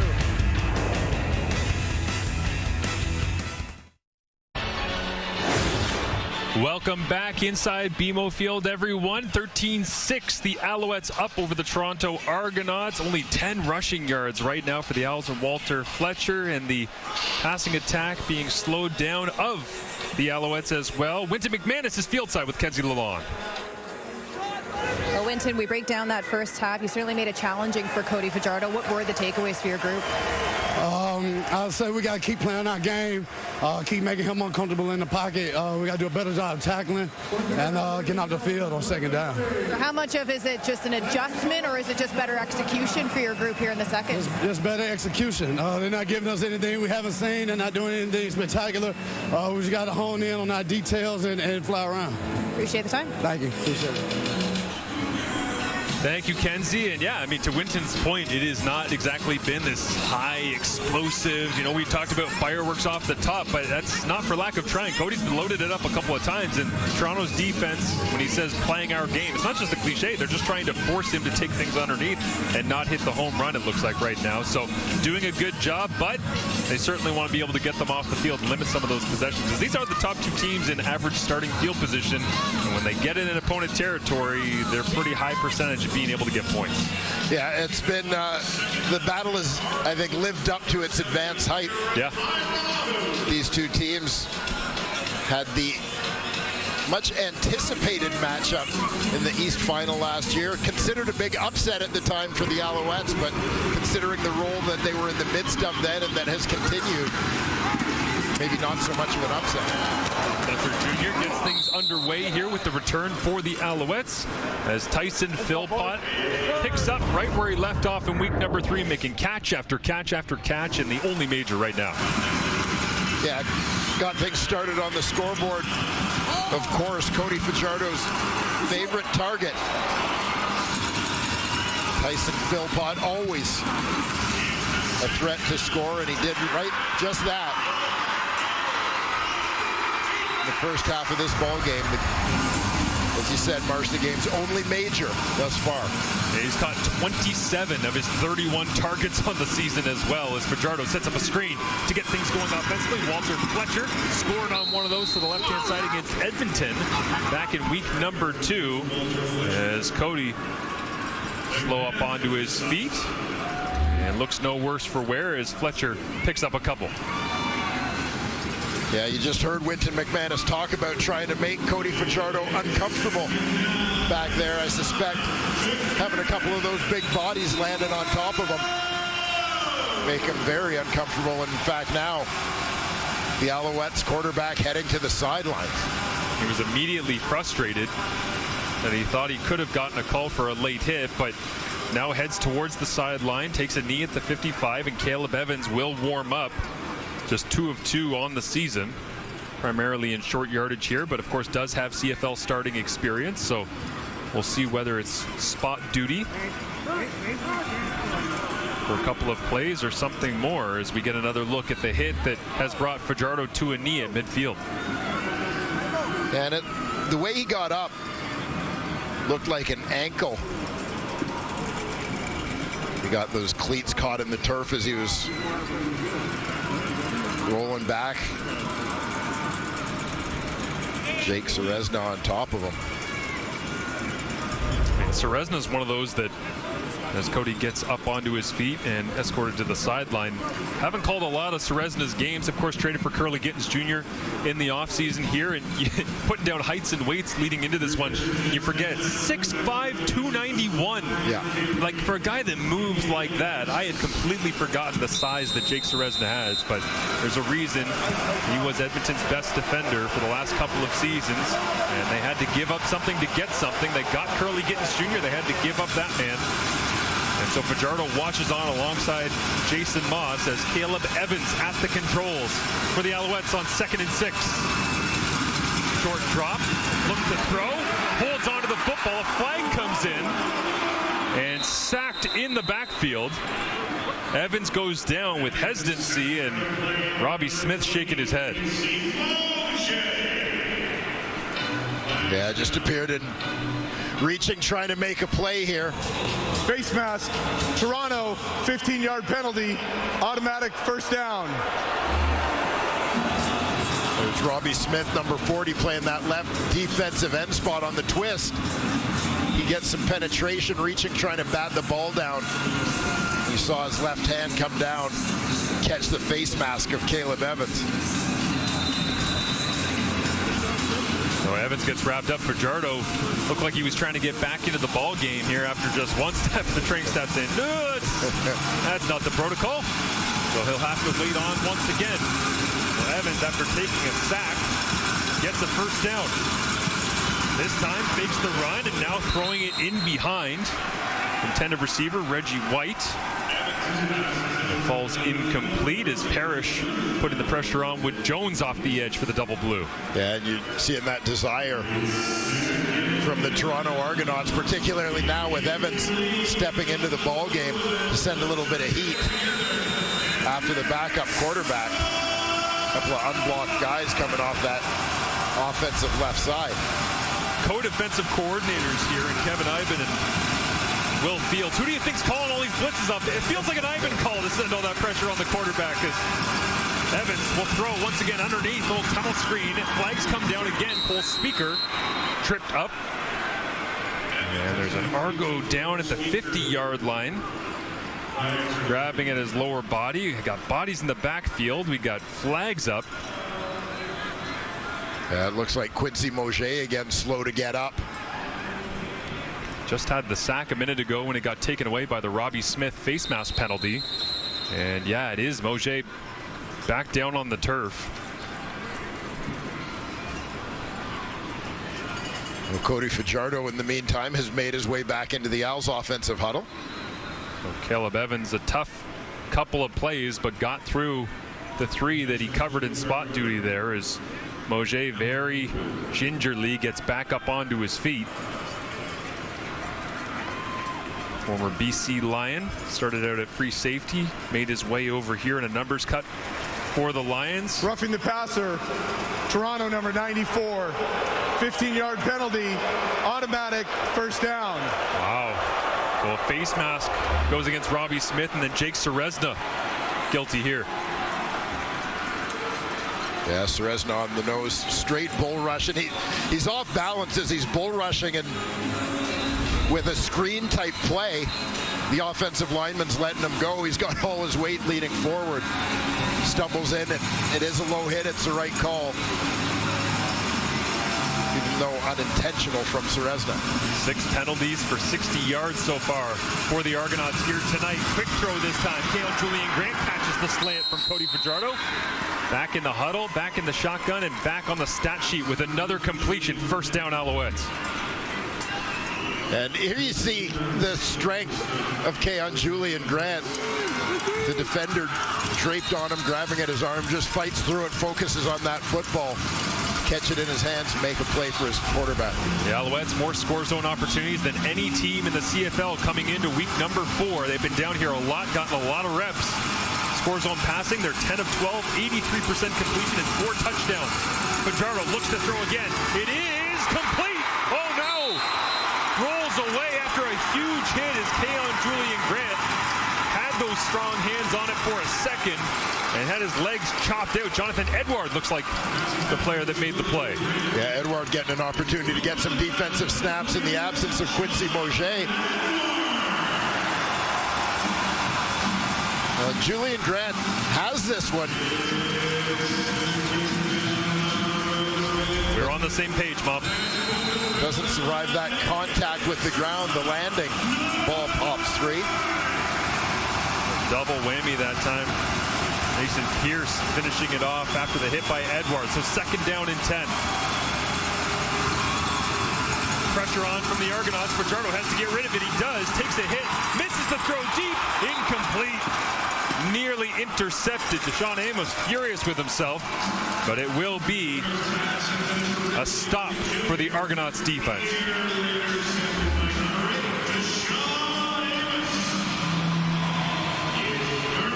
Jonathan Jones again, trying to time that one up, supplying a little pressure off the edge. Maybe contributing to that one sailing a little long on Cody Fajardo. For Reggie White, who had a couple of touchdowns in his comeback game last week. Cote with another chip shot here, remains perfect on the season. And it will cost the Argonauts 3. But David Cote being able to knock this one through. Amos almost had it. 10-point game. Montreal up over Toronto.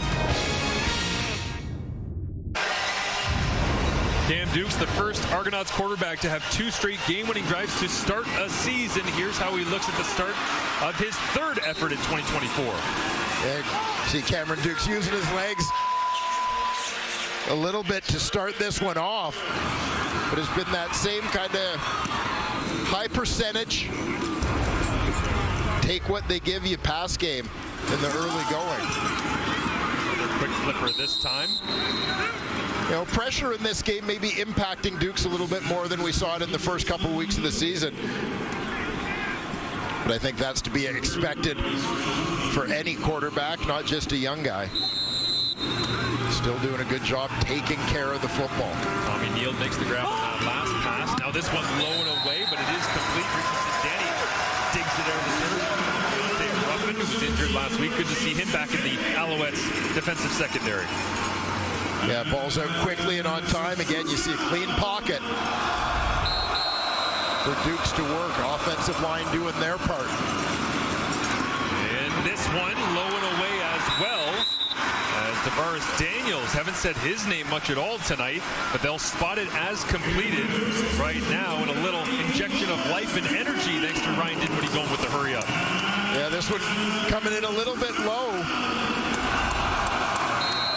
Thought that might be challenged by Montreal, but Duke steps forward this time, looks to use his legs, slides down. Darnell Sankey right there. Marks him down by contact as Dukes again pops right back onto his feet and already signaling the next play. Yeah, again, middle opens up for him to take off. Does a good job getting down and protecting himself. 5 receivers available for Dukes. Pressure on. Back pedal. Beverett right there with the pressure, and this one thrown into traffic as it looks like it is actually completed to Rasheed Bailey. But Beverett doing Beverett things in the backfield once again, harassing quarterbacks. Yeah, Beverett gets picked up, but a little juke inside allows him to beat Kadeem Carey, but good effort from Dukes to still get the pass away. And a rapid drive comes to an immediate conclusion here as they sit at the 32-yard line. And so this attempt comes from 39.5, 40 yards out. And there, Hairolahu. Field goal battle here to open things up in the third quarter. That man honored right here at BMO Field, an all-time Argo. More from Ricky Ray when we return. Ceremony at halftime honoring now the 27th all-time Argonaut right here at BMO Field. Kenzie Lalonde is standing field side with the legend, Ricky Ray. Yes, the man of the night, Ricky Ray, joining me now here at Fieldside. Back in Toronto, you're donning the double blue again. To be back here to get such a great response from the fans when you're accepting your plaque. Just how significant is this night for you? Yeah, it's a huge night for me. You know, I told them I was so grateful that they believed in me and gave me an opportunity to come here in 2012 and be able to play 7 seasons here, a couple championships, and share a lot of great moments with them. It's pretty special. 2 Grey Cup championships here with the Argos. We always got to miss the nights on the bus rides in the hotels. When you look back, what are some of those standout moments? Yeah, I mean, those are some of the fun memories as well. Hanging with the guys on road trips, you know, busing to practice, busing to games. Just all those behind-the-scenes moments that you got to share with those guys. And then the big payoff was winning and going to the locker room after the game and getting to celebrate with everybody. Well, lastly, you kind of said in your speech you missed coming down the tunnel. So that begs the question, what are the chances of you getting behind the bench here in a coaching career in the CFL? Hopefully one day. I mean, I'd love to be back in this game and in this league, and hopefully, you know, I get a chance to coach at some point. Our fans can't wait. Thanks for the time. Yes, thank you. Guys?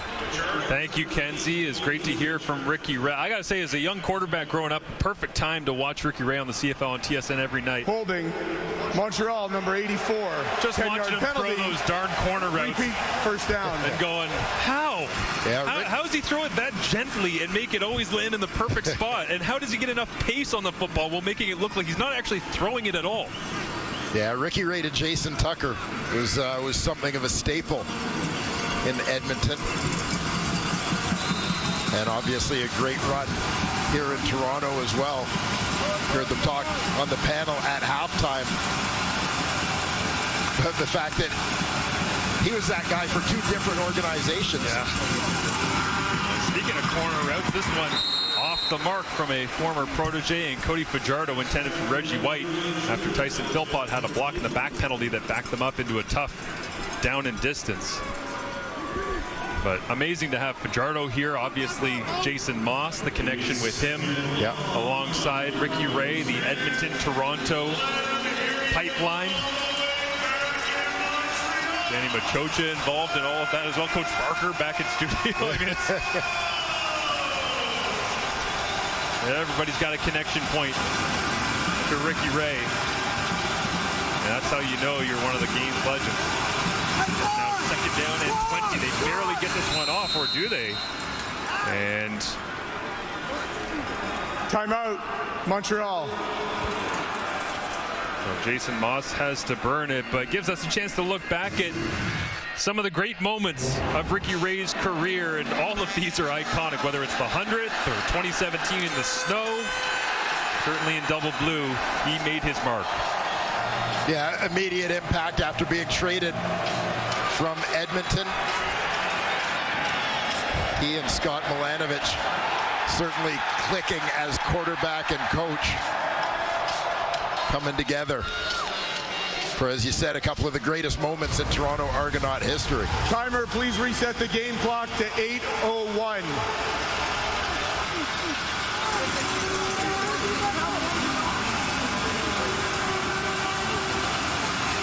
Every time they've brought Ricky Ray up on the Jumbotron here tonight, he's got a rousing ovation, as he should. Fajardo this time checks it down underneath. Jesper Antwi looks to do the dribble kick. Whoa! Once again trying to reset the downs.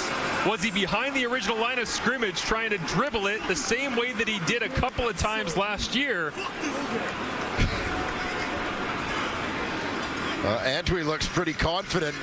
Executed that pretty well. As you said, the only question is location when he kicked the ball. And they'll look at it back in the command center to make sure the original line of scrimmage, as long as he's behind. Antwi lines up tight to the formation. This ends up looking like a screen type route. You see him doing a good job dropping back from the line. He's just behind the line when he kicks it. They debated it in the offseason. They left it in. A uniquely CFL play works for the Alouettes yet again as they take advantage of the way it's written up. It was an interesting discussion in the offseason. Okay, this play seems ridiculous. Shouldn't you have to kick it to the actual first down marker, not the original line of scrimmage? And I looked at it and thought, well, it's in the rule book. If you want to defend and bail out, play zone, why not allow this? Yeah, I mean, this is it. And obviously the interpretation is a ball kicked from behind the line of scrimmage constitutes change of possession. He's the kicker. He's onside. He can recover it without giving 5 yards.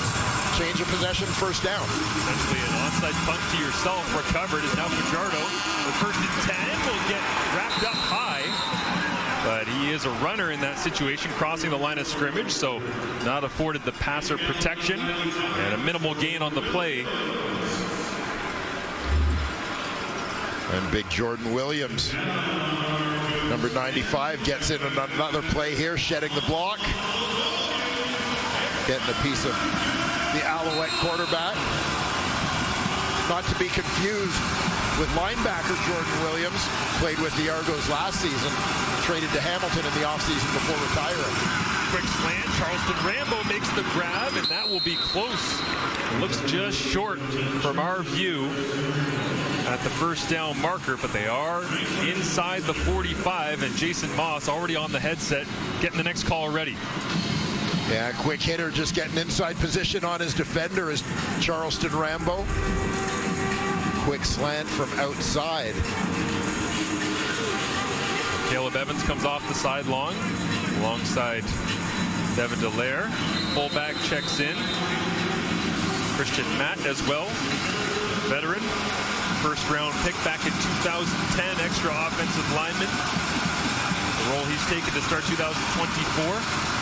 As third and a full one. Evans rolls to his right, throws it over the top, lobs it, drops it in. Cole Speaker, touchdown Owls. A little trickeration from Caleb Evans, who had a tough stretch in spot duty earlier, and now answers the bell. Flicks it over the top to Speaker, and the Alouettes extend their lead. Going to quote my friend Paul LaPolice back in the studio. It was often said, creativity is rewarded in the Canadian Football League.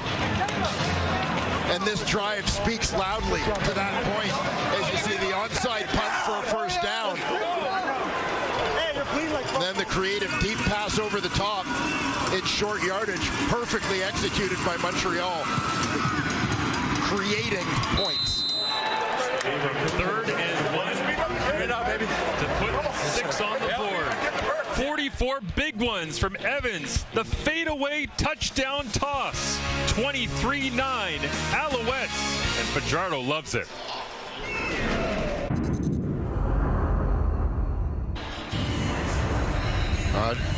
Take a look back at the touchdown. Cole Speaker lines up as the number 2 receiver at the end of the line. He's just going to go. Caleb Evans gives it a little duck like he's going to get in behind the line of scrimmage and just lofts it up there. And here you'll see he takes a little peek, quick peek left, make sure we're lined up properly. The fadeaway throw over the top, let Cole Speaker go get it. Perfectly executed. Nicely manufactured points there from the Montreal Alouettes. Low line drive that bounces off the hands of Dan Adeboboye. And he picks it up and crosses the 35 out to the 40. Adeboboye did great to get any field position. Look at the sneaky eyes of Caleb Evans being able to create points, as you say, Dwayne, manufacturing them out of thin air. Yeah, you see him just Hey, chill. Put the ball up and wait to see how it turns out. Caleb Evans is a good reminder that football's supposed to be fun. Yes, sir. Oh, yeah. It was fucking good. I know, I didn't want no fucking He and Speaker enjoy their success on the bench. And all of a sudden, Cameron Dukes is staring down a 23-9 disadvantage. Flip this one out on a swing route. Like to get this man going, Kadeem Carey. Yeah, this is it. When you look at the way the Argos season has gone thus far, always a good idea to put the ball in the hands of Kadeem Carey when you need a little boost. Once again, the Argonauts will go quickly. Hand it off. Carey up through the tackles. Bounces off 2 tacklers, now 3. And makes his way down inside the 45-yard line. It is Darnell Sankey getting into it behind the play with somebody. There's a flag out. And it looks like, yeah, it might have been number 66, the left tackle, in his 25th game started here this evening, Isaiah Cage.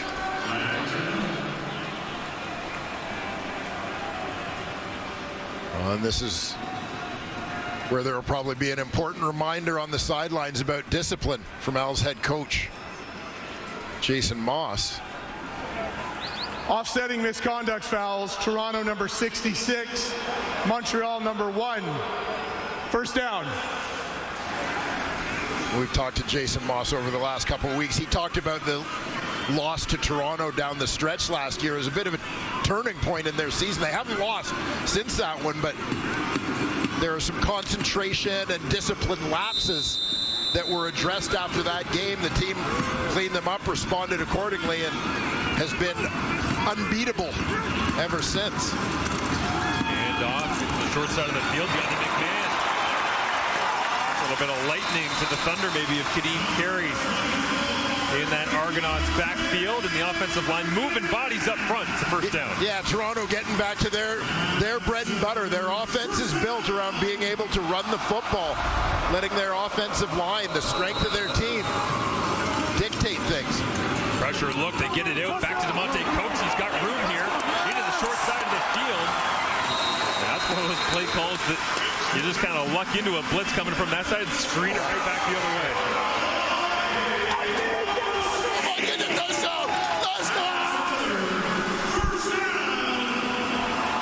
the Argonauts back quickly to the line of scrimmage. Fans into it. Offense flowing, and they go back to the same play call, this time knocked up in the air. And it'll go as a knockdown for Tyrese Beverett.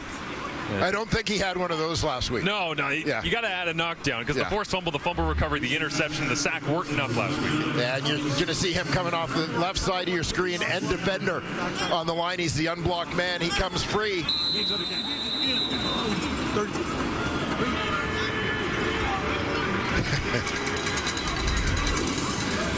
This close to picking it off.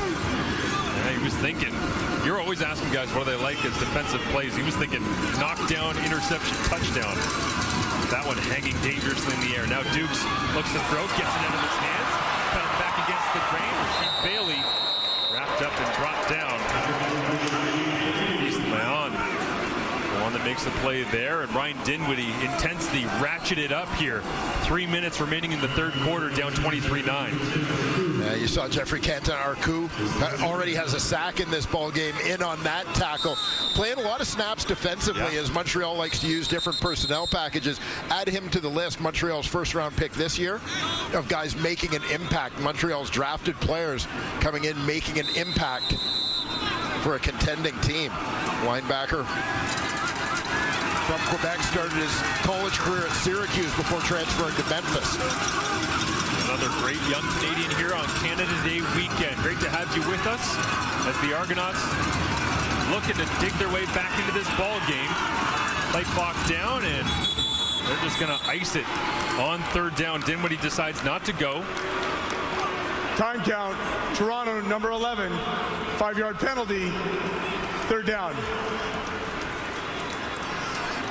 Guess don't have to have the desperation as of yet, but yeah, lots of time left in this football game. Ryan Dinwiddie opts to take the points. What do you take away from that drive if you're the Argonauts? Well, it's a great response, right? Because you look at Montreal with a couple of... reset the game. I don't even want to... 2:33. 2:33. I don't even want to call them trick plays, but the creative plays that kind of had Toronto back on their heels, caught them off guard a little bit defensively. The offense came out and responded to the touchdown in fine fashion, marching down the field. Hairolahu rewards his coach, deciding to take the 3, 23-12. With 2:29 remaining in the third quarter, Cameron Dukes figuring it out on the sidelines. Work to do here in Toronto. A lot of turnover at defensive tackle for the Toronto Argonauts. That man has made everything feel okay despite the bodies that are no longer double blue. With more, here's Kenzie Lalonde. Yeah, Marshall, the Brinksman family is quite the traveling road warriors. Jared Brinksman's parents, Mike and Carla Brinksman, hit the road to come and watch their son play on a regular basis, traveling from Iowa City. So to get to Toronto here, that's an 11-hour drive. The road trip today got them in at noon, and then they'll leave early tomorrow morning. So you're looking at about a 22-hour drive to see their son play and be in Toronto for maybe about 12 hours. There's a method to the madness. Dad Mike usually takes over around Chicago, tackles the city driving to get them here. And for Jared, it means so much to have his parents in attendance to watch him play some pro ball. Just a hop, skip, and a jump, Kenzie. Well, so what I'm hearing is I shouldn't complain about the 45 minutes of traffic. This one hung up down that wide side. Charleston Rambo, did he get a toe down? They'll say no, incomplete. But a heck of an effort from Rambo that time. They've been raving about him all throughout training camp, the ability to go up and get it. Yeah, Fajardo gets good protection here. Time for the long ball to develop, fading away towards that sideline.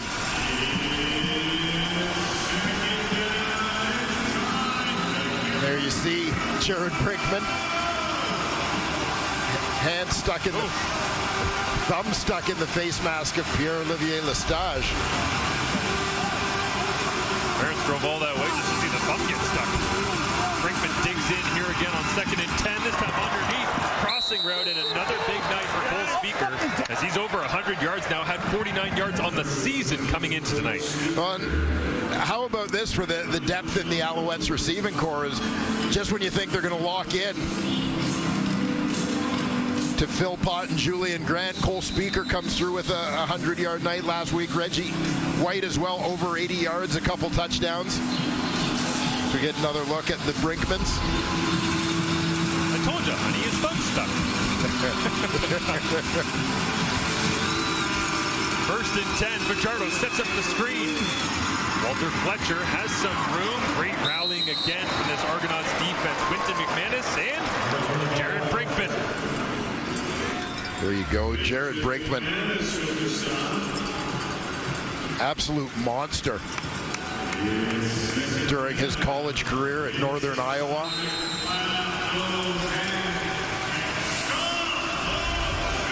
Spending a whole lot of time behind the line of scrimmage. wreaking havoc. Not much more underrated play than a D-tackle turning and chasing down a screen.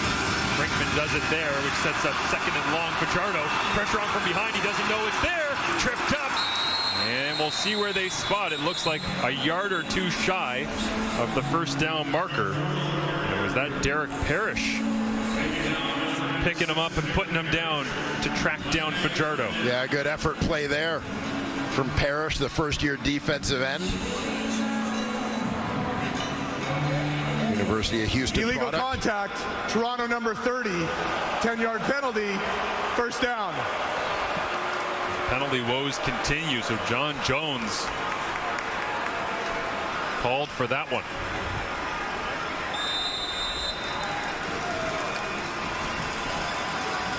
And Montreal coming back with a strong response drive of their own here.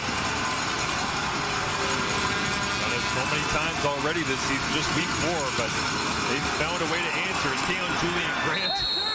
So Statue of Liberty trying to open up a running lane that time for Walter Fletcher. And it'll be a gain of 5. Yeah, Fletcher using the wheels to bounce this one around the corner.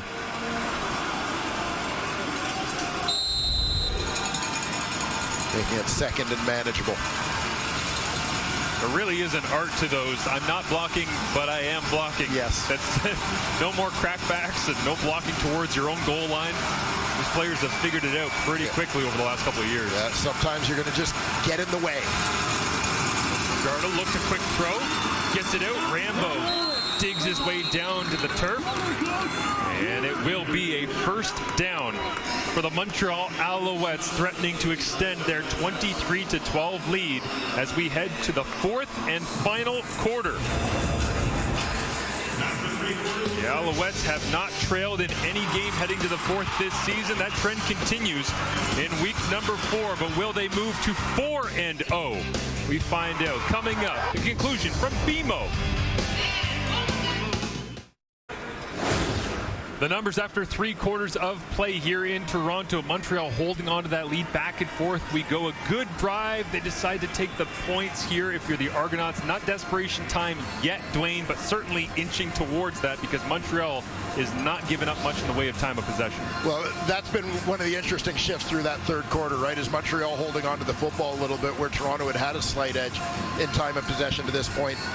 Limiting their possessions, now down by a couple of scores. They've got to find a way to get some points on the board in a hurry here. It's been the formula for both of these teams in successful starts, is trying to limit the turnovers, own the time of possession, and convert on 2nd down. They've been pretty good at it. Now a battle in the 4th. With an 11-point Montreal advantage and the football with 1st and 10. A little pump from Fajardo, taking a shot over the top to Philpott. Can he outrun the coverage? Into double coverage. It's intercepted.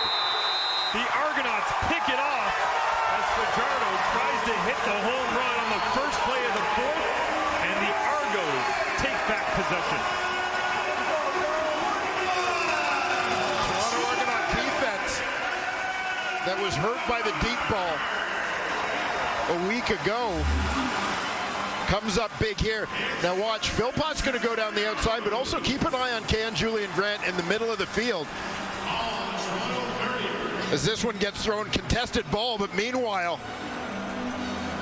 number 11 wide open in the middle of the field. It's a free safety. Royce Mechie bailed right away to get over top on Philpott. Jonathan Edward out of Carleton, an American player with national status by virtue of having played U Sports football, makes the play. And off, carry. His battle continues with Darnell Sankey. It is a physical one. Just the 2nd interception of the season for Cody Fajardo. His first was back in week number 1 against the Winnipeg Blue Bombers. Just a bad decision in week 1. Tossed it over the middle, got picked off. And that one he probably wants back as well, throwing it up into double coverage with Royce Mechie right there to cover down. And so Toronto has the football, but this Montreal defense does not give up much of anything. They'll play 2nd and 5. Dukes, quarterback draw, going nowhere. And is that Canton Arcou once again It is the rookie in the backfield, brings down Dukes. Yeah, staking his claim for more playing time on this Alouette defense. See him as a stand-up defender, loops to the inside. If he hadn't come up with the tackle, it might have been a holding call on the defender, or excuse me, the blocker grabbing him in the back of his jersey. Haggerty set to kick this one away. Starting field position again for these two teams, elite in the CFL. As this one, a low dribbler that bounces high. Flag comes up. Fletcher catches it on the run, crosses the 55, and is brought down at the Toronto 52. As Jeffrey Canton, Arcu, highly thought of in the draft process. Great pro day, gets taken by the Alouettes and thriving in Montreal.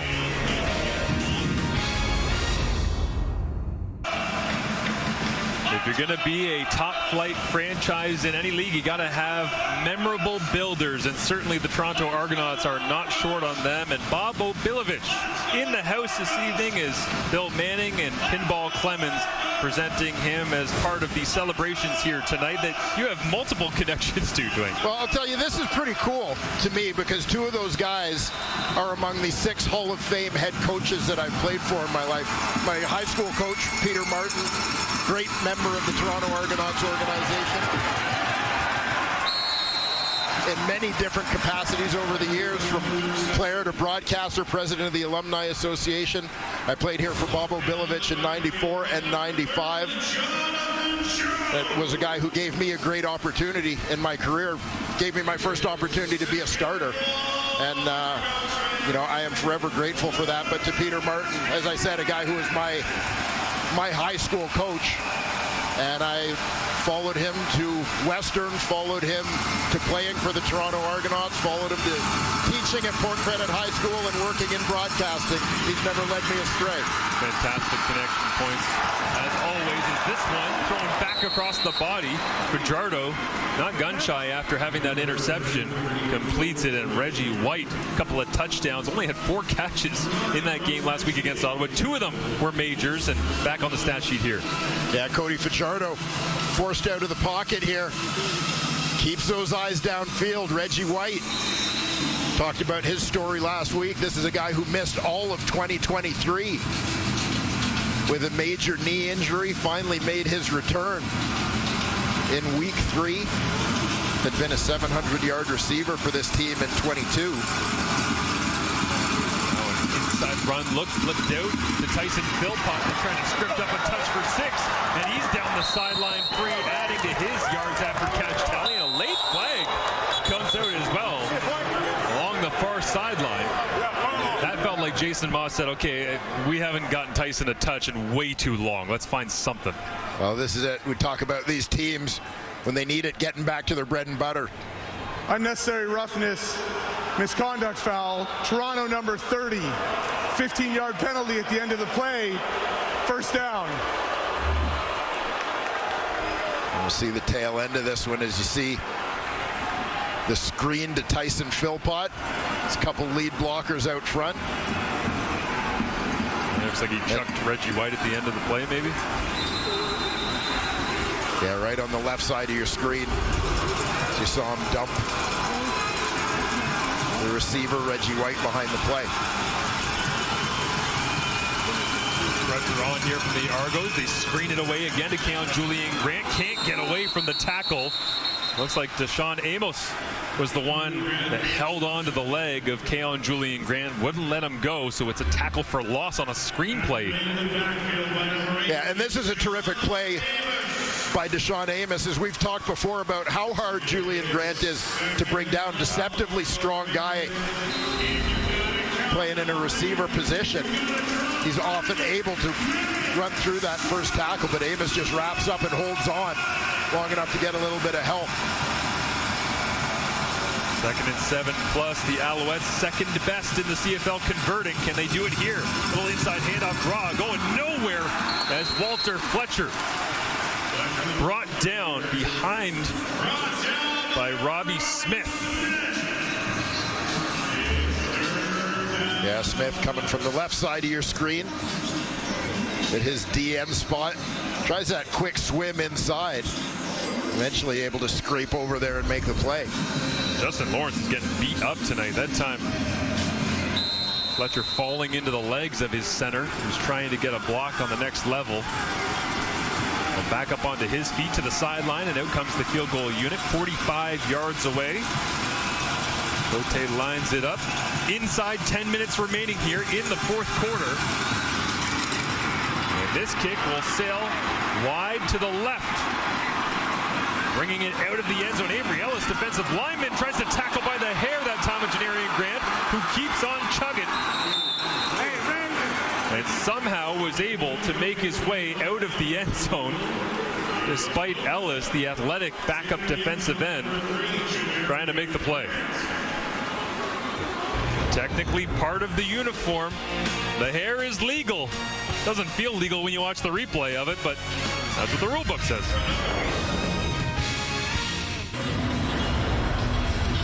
So the ruling here on the hair pull, as you said, is it's considered part of the uniform, so that's a legal play.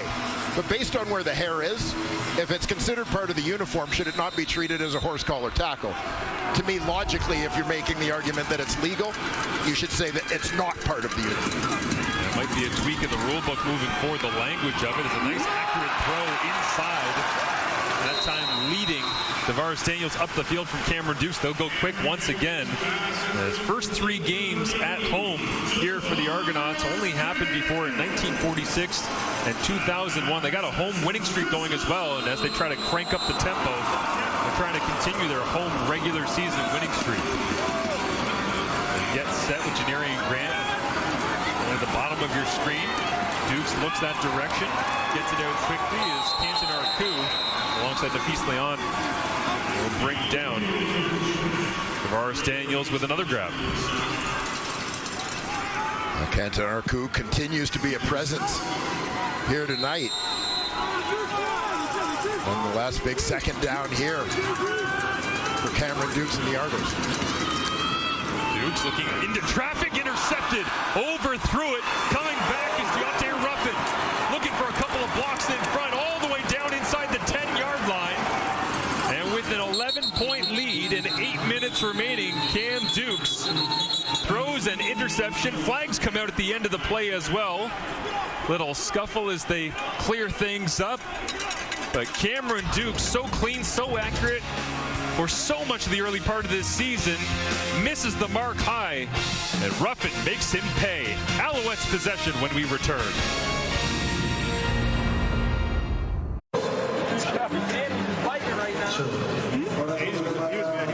He was confused with this right here.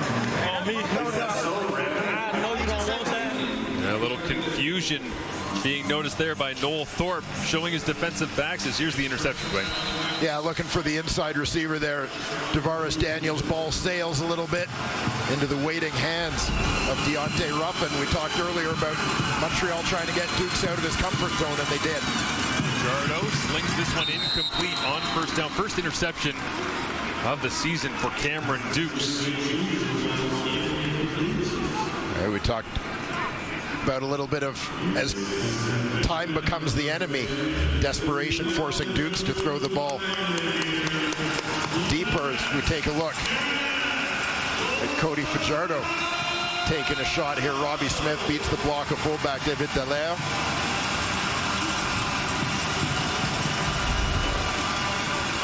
Fajardo's taken a few shots tonight, Mark. Yeah, no doubt. Goes to the point of how good quarterback play has been in the CFL to start this season. Week 4, Fajardo just threw his second interception. Dukes his first. Fajardo over the middle, complete. Reggie White catches it at the 5, cuts back, leans to the end zone. And what will they say? No signal.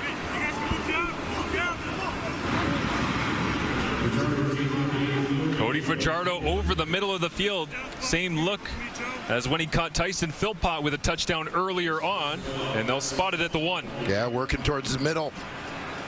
Reggie White, who had those 2 touchdowns in his triumphant return to the field last week, very nearly adds his 3rd of the season, but you see his knees down before that ball crosses the front plane of the goal line. Tyshawn Blackburn alongside Royce Mechie, couple Canadians racking up. Reggie that time just shy of the goal line, so the heavies come out here, including Mustafa Johnson. For the offensive huddle of the Alouettes, full speaker splits out to the top of your screen. As Johnson looks like went to the wrong side. Tyson Philpott waves him back. Caleb Evans in at quarterback leads his way forward to that left-hand side, and no push up front. Second down and goal.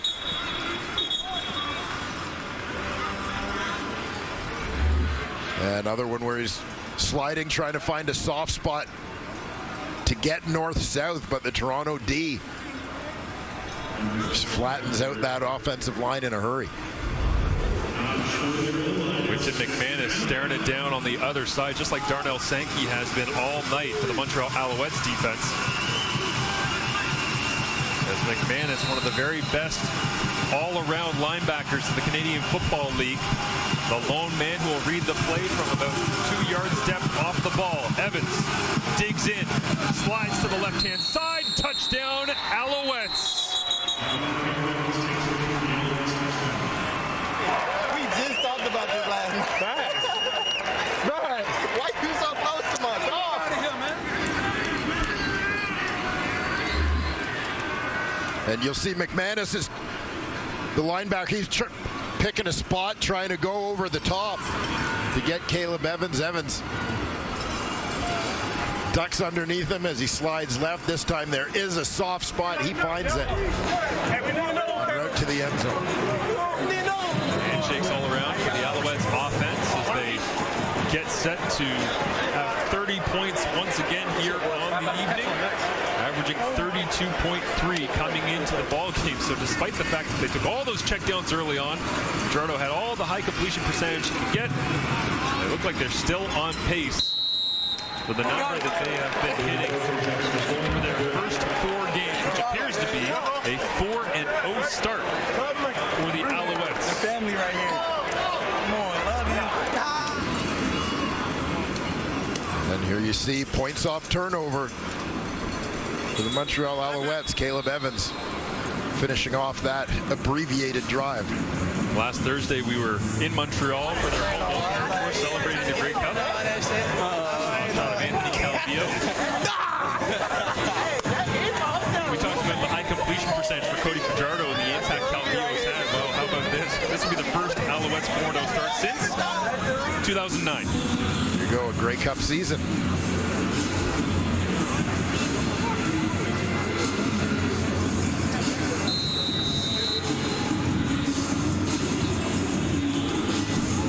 Fajardo's jersey signals that his night might be done. A lot of grass stains on that thing here in Toronto.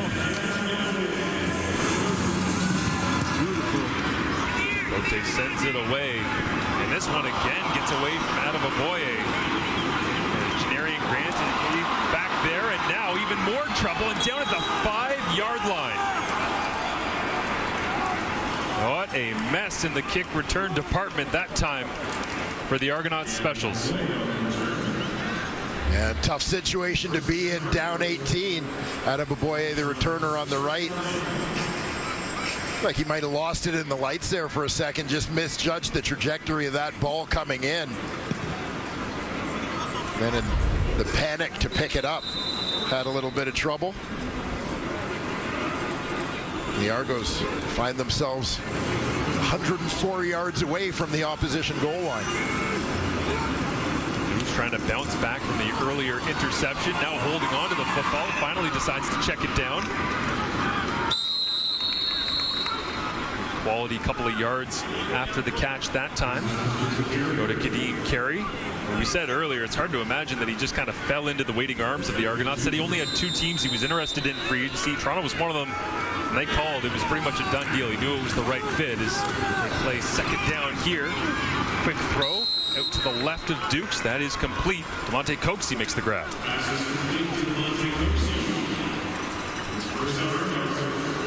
And this is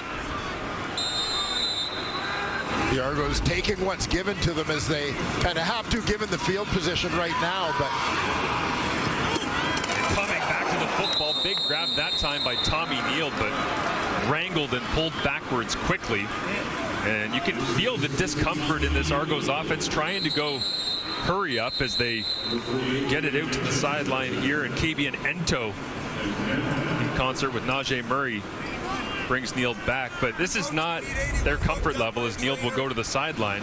They've been able to kind of dictate their own pace throughout their first 2 wins, and this is certainly not that. Yeah, I mean, their mindset has been all about not forcing things, and the fact is, you look at the interception, Duke's first interception thrown of the season, because they're getting into a point in this game where they have to force things.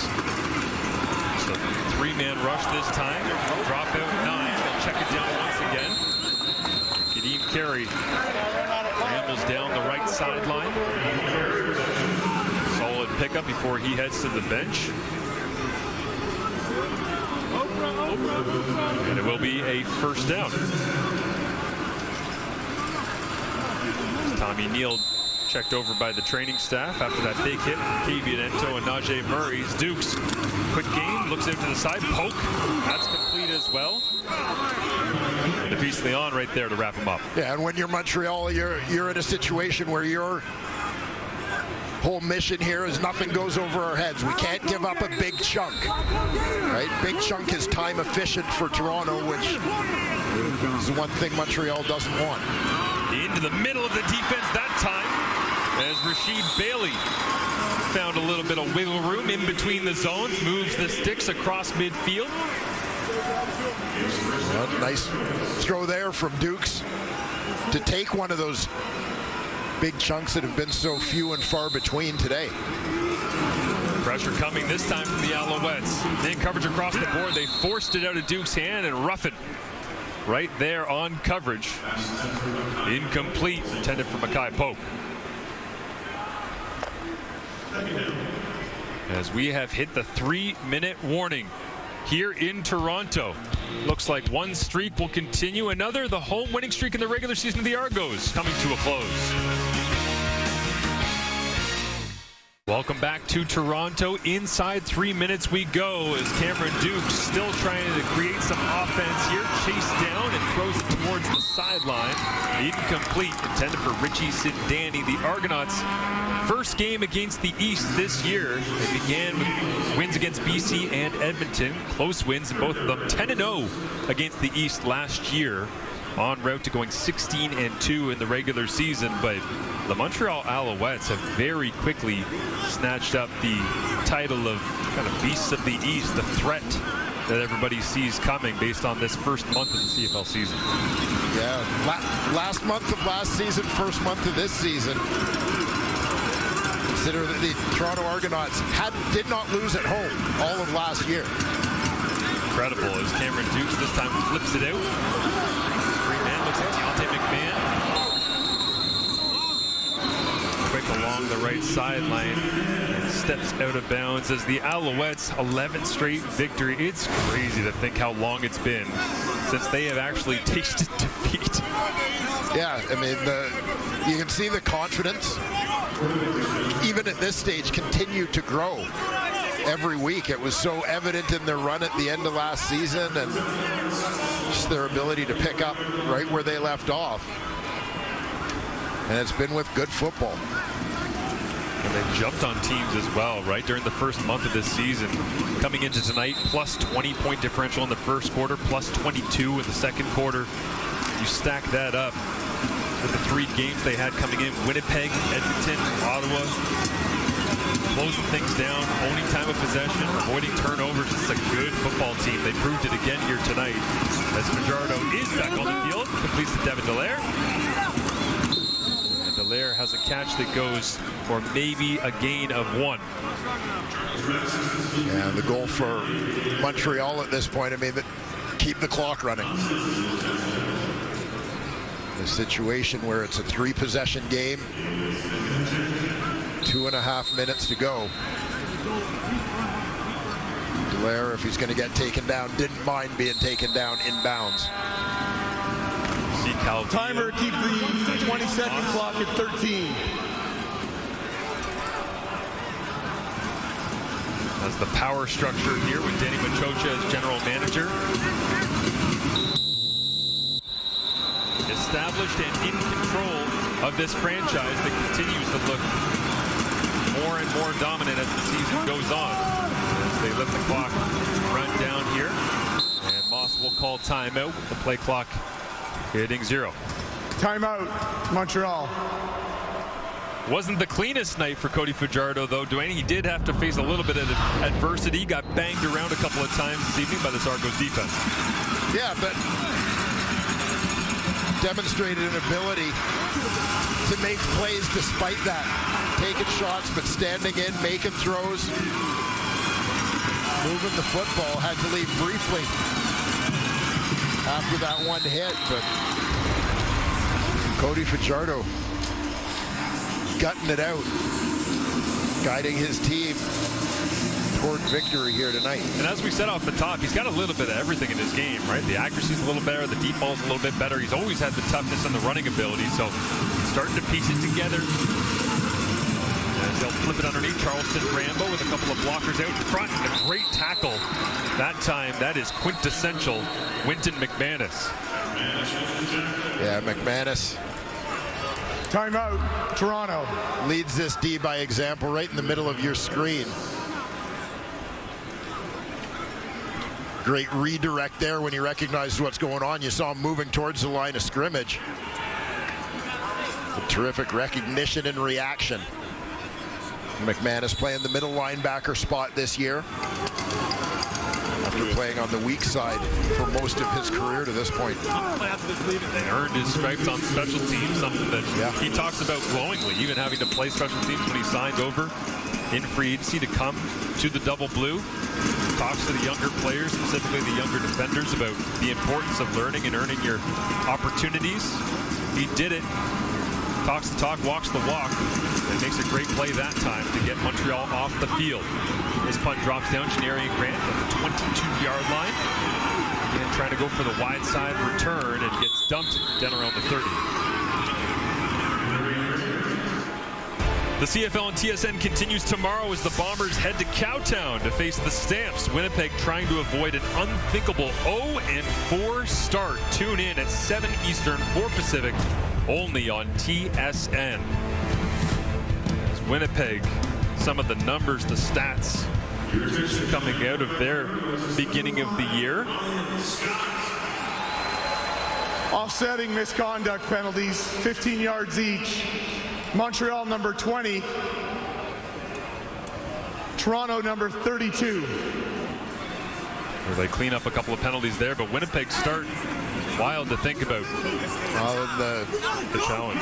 The injury luck or lack thereof that they've had as it now looks like Dalton Schoen will be done for the season. Terrific Bombers receiver. Cameron Dukes done for the evening as Brian Scott has checked into the ball game here. Arbuckle stays on the sidelines.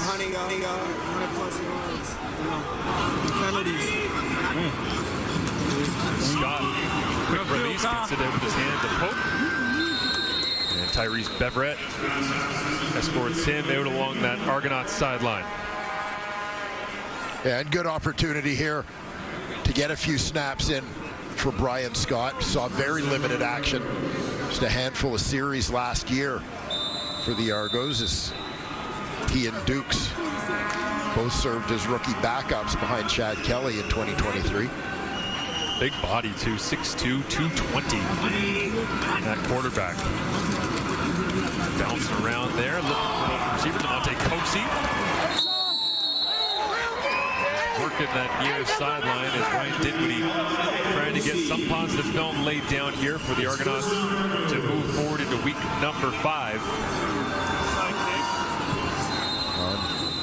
Scott taking advantage a little bit as the Alouette defense, as you can imagine, laying back, defending against the deep stuff. Will give up the underneath.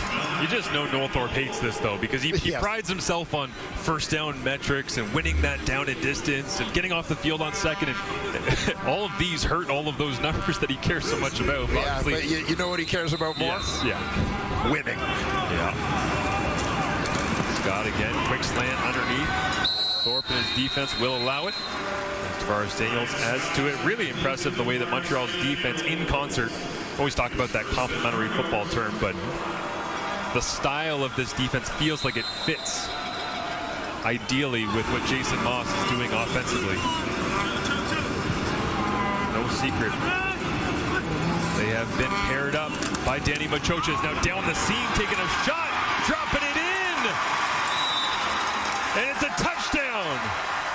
For the double blue fans that stuck around to the end of this one, they get rewarded with a Brian Scott touchdown to Mackay Polk. Yeah, Polk goes and gets this one. And very fittingly, whose number is he wearing? Ricky Ray's number 15. Touchdown on the night that Ricky is honored here in Toronto. He manages, the officials' estimation, to roll across the line before he's down by contact. Fascinating to me, by the way, to hear Ricky Ray express very clearly an interest in coaching. I would say it wasn't an interest in coaching. It was, I'm waiting for somebody to call me. As they'll go for two. 1 for 1 thus far this season, and walking into the end zone. North-south, Dan Adeboboye. A Canadian back out of Bryant in his 3rd year. Tags 2 more and a 10-point game. Well, that looked easy compared to the rest of the evening.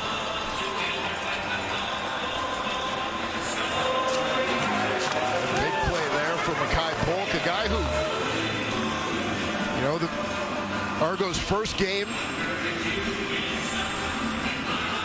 Monte Coxey was injured. Polk gets a start in his place. Second game, Tavares Daniels is injured. Polk gets a start in his place. Well, those guys are both back now. Yeah. But Polk, having done enough to stay in the lineup, presses and an opportunity to score his first touchdown since 2021. College days at Mississippi State.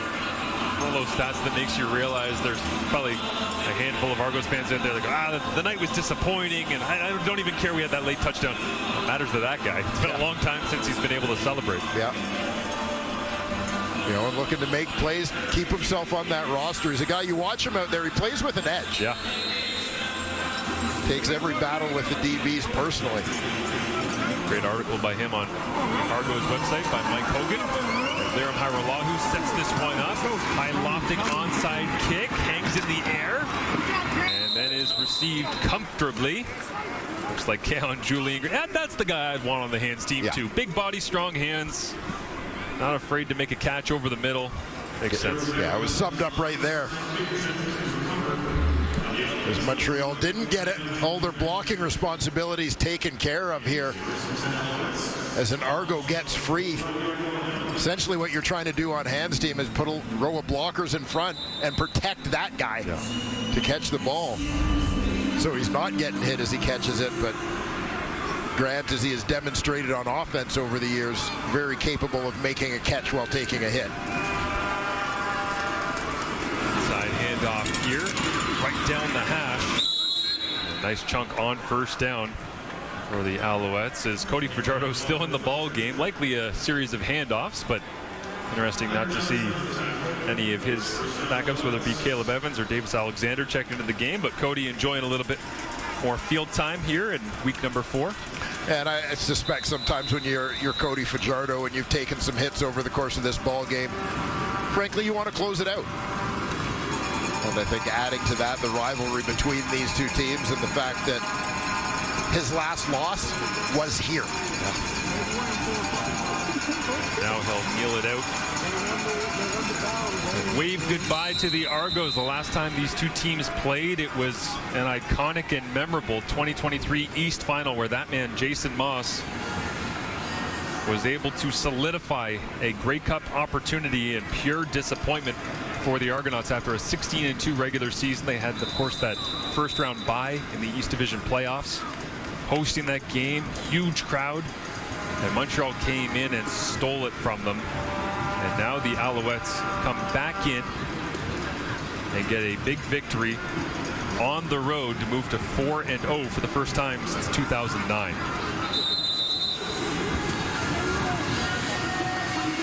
Impressive finish a year ago turns into an impressive start here in 2024 for Jason Moss and the Montreal Alouettes, giving themselves a little bit of early breathing room in the East Division. It's an early advantage, but it is a long grind, the CFL season. As they shake hands, wind down what was not a dominant performance, Dwayne, but certainly one that it felt like Montreal had control of much of the evening. Yeah, and particularly as it got into the second half of this game, you really felt the Alouettes take control more and more. We talked off the top about the need for them to force Cameron Dukes out of his comfort zone. They accomplished that. Forced him into making mistakes, which he was able to avoid through the first couple weeks of the season, allowing the Alouettes to come up with the win. And that dominant defense of the Montreal Alouettes once again shows its true colors as Cody Fajardo, yes, he did have an interception in this one. I know, shocking based on how he's played, but came back, rallied, and a full team effort to get the victory. Canada Day weekend here on the CFL and TSN. The Bombers and the Stamps coming up for you tomorrow. For Kenzie Lalonde, Dwayne Ford, I'm Marshall Ferguson. Thanks so much for watching. It's time for Sports Center with Laura Dykin and Lindsay Hamilton. Thanks for watching, everyone.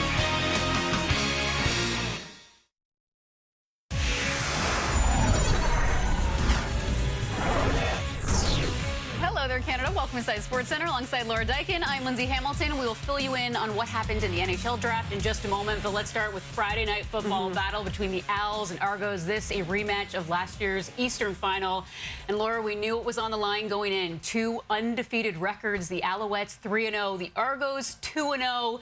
Someone's record would be tarnished, and the night belonged to Montreal. Yes, as it has been all season long. The Montreal Alouettes now 4-0 for the first time since 2009, and a big hat tip to the defense here tonight. It was the Argos looking to make it another win at home. They've won 12 in a row at home, but the Owls, a lot to handle in this one. The Argos getting out to a good start, 3-0 here in the first. Cody Fajardo, though, hits Tyson Philpott, breaks the tackle into the end zone. Philpott, the Delta BC native, with his 4th touchdown in as many games. He's been red hot to start the season, while Fajardo has his 8th passing touchdown already.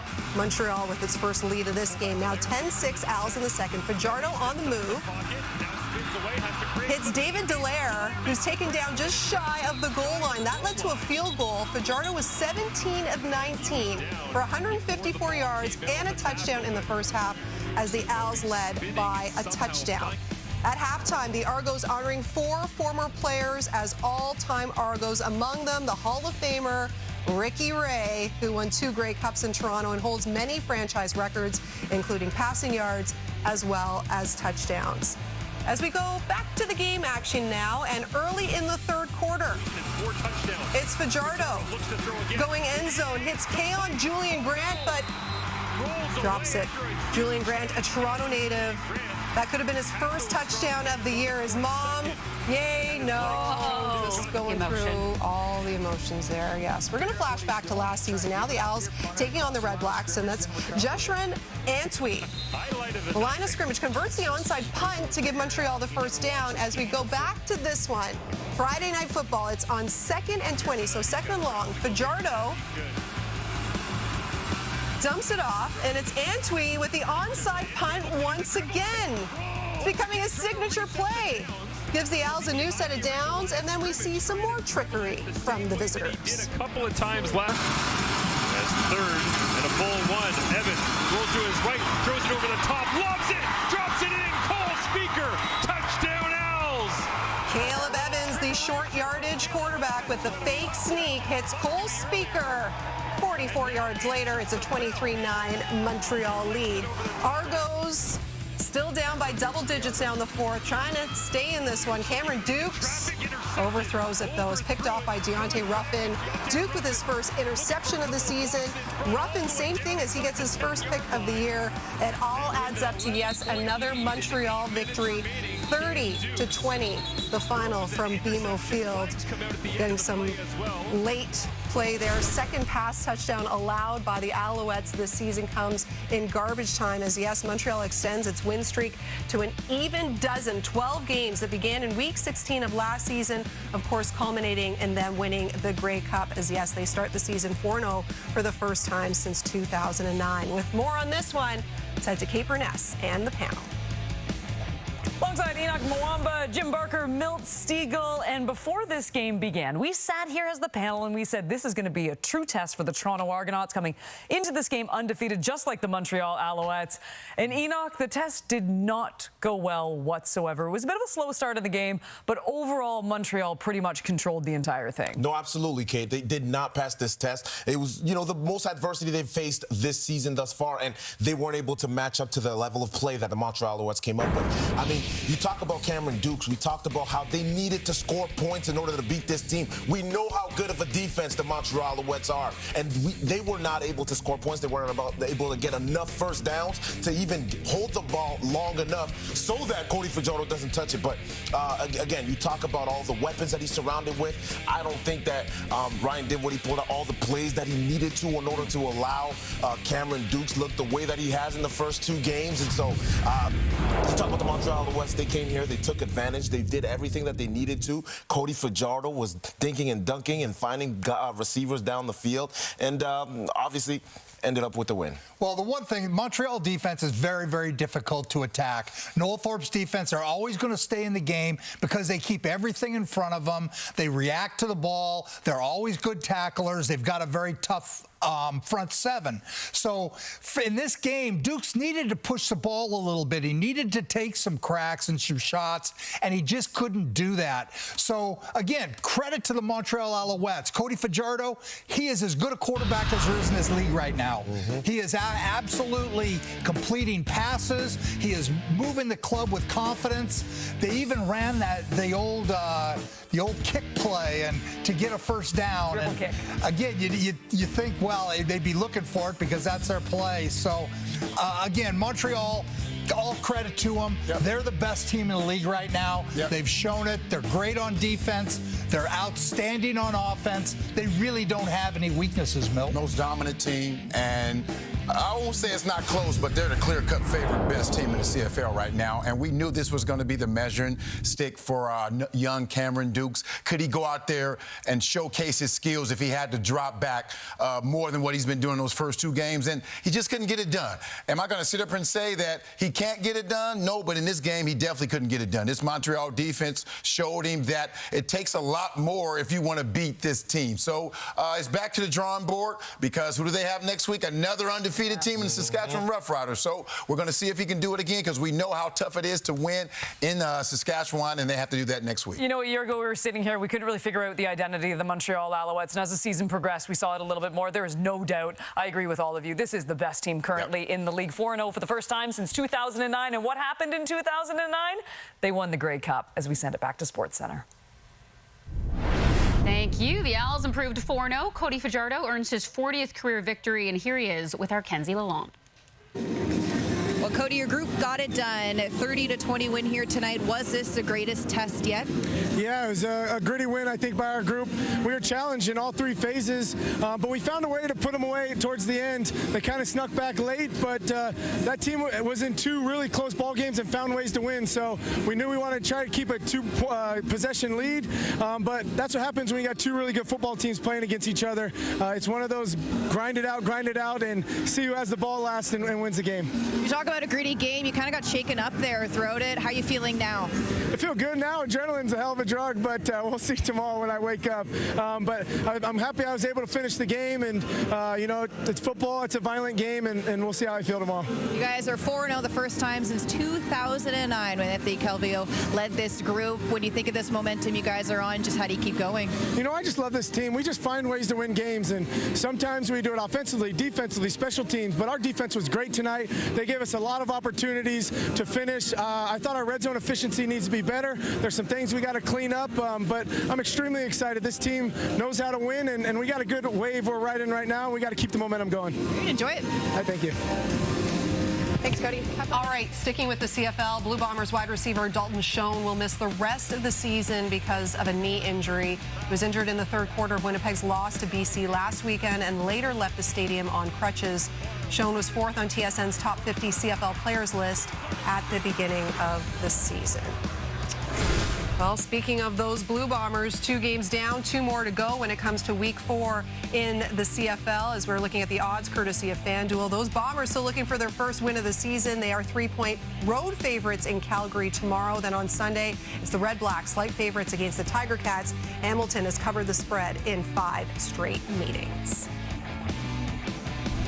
And as we mentioned, the Owls keep their perfect record alive. Let's hear from receiver Cole Speaker.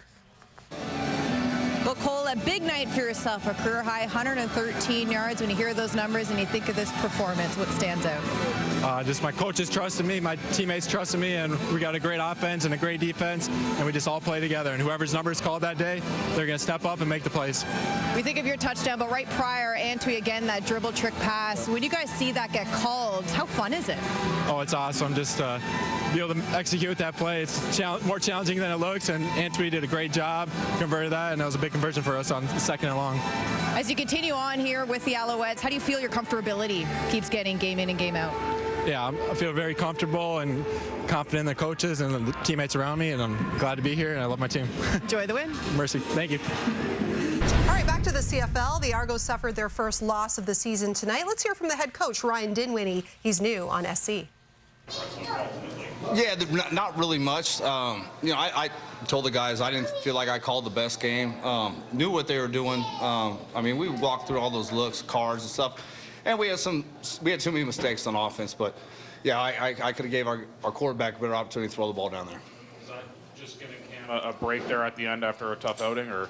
Yeah, I felt the game could potentially be out of reach, but I want to see Brian go get some live reps, right? Get some more opportunity for him to grow. So. I didn't bench Cam by any means. Let's keep him healthy. Let's let Brian grow. What did you think of Brian?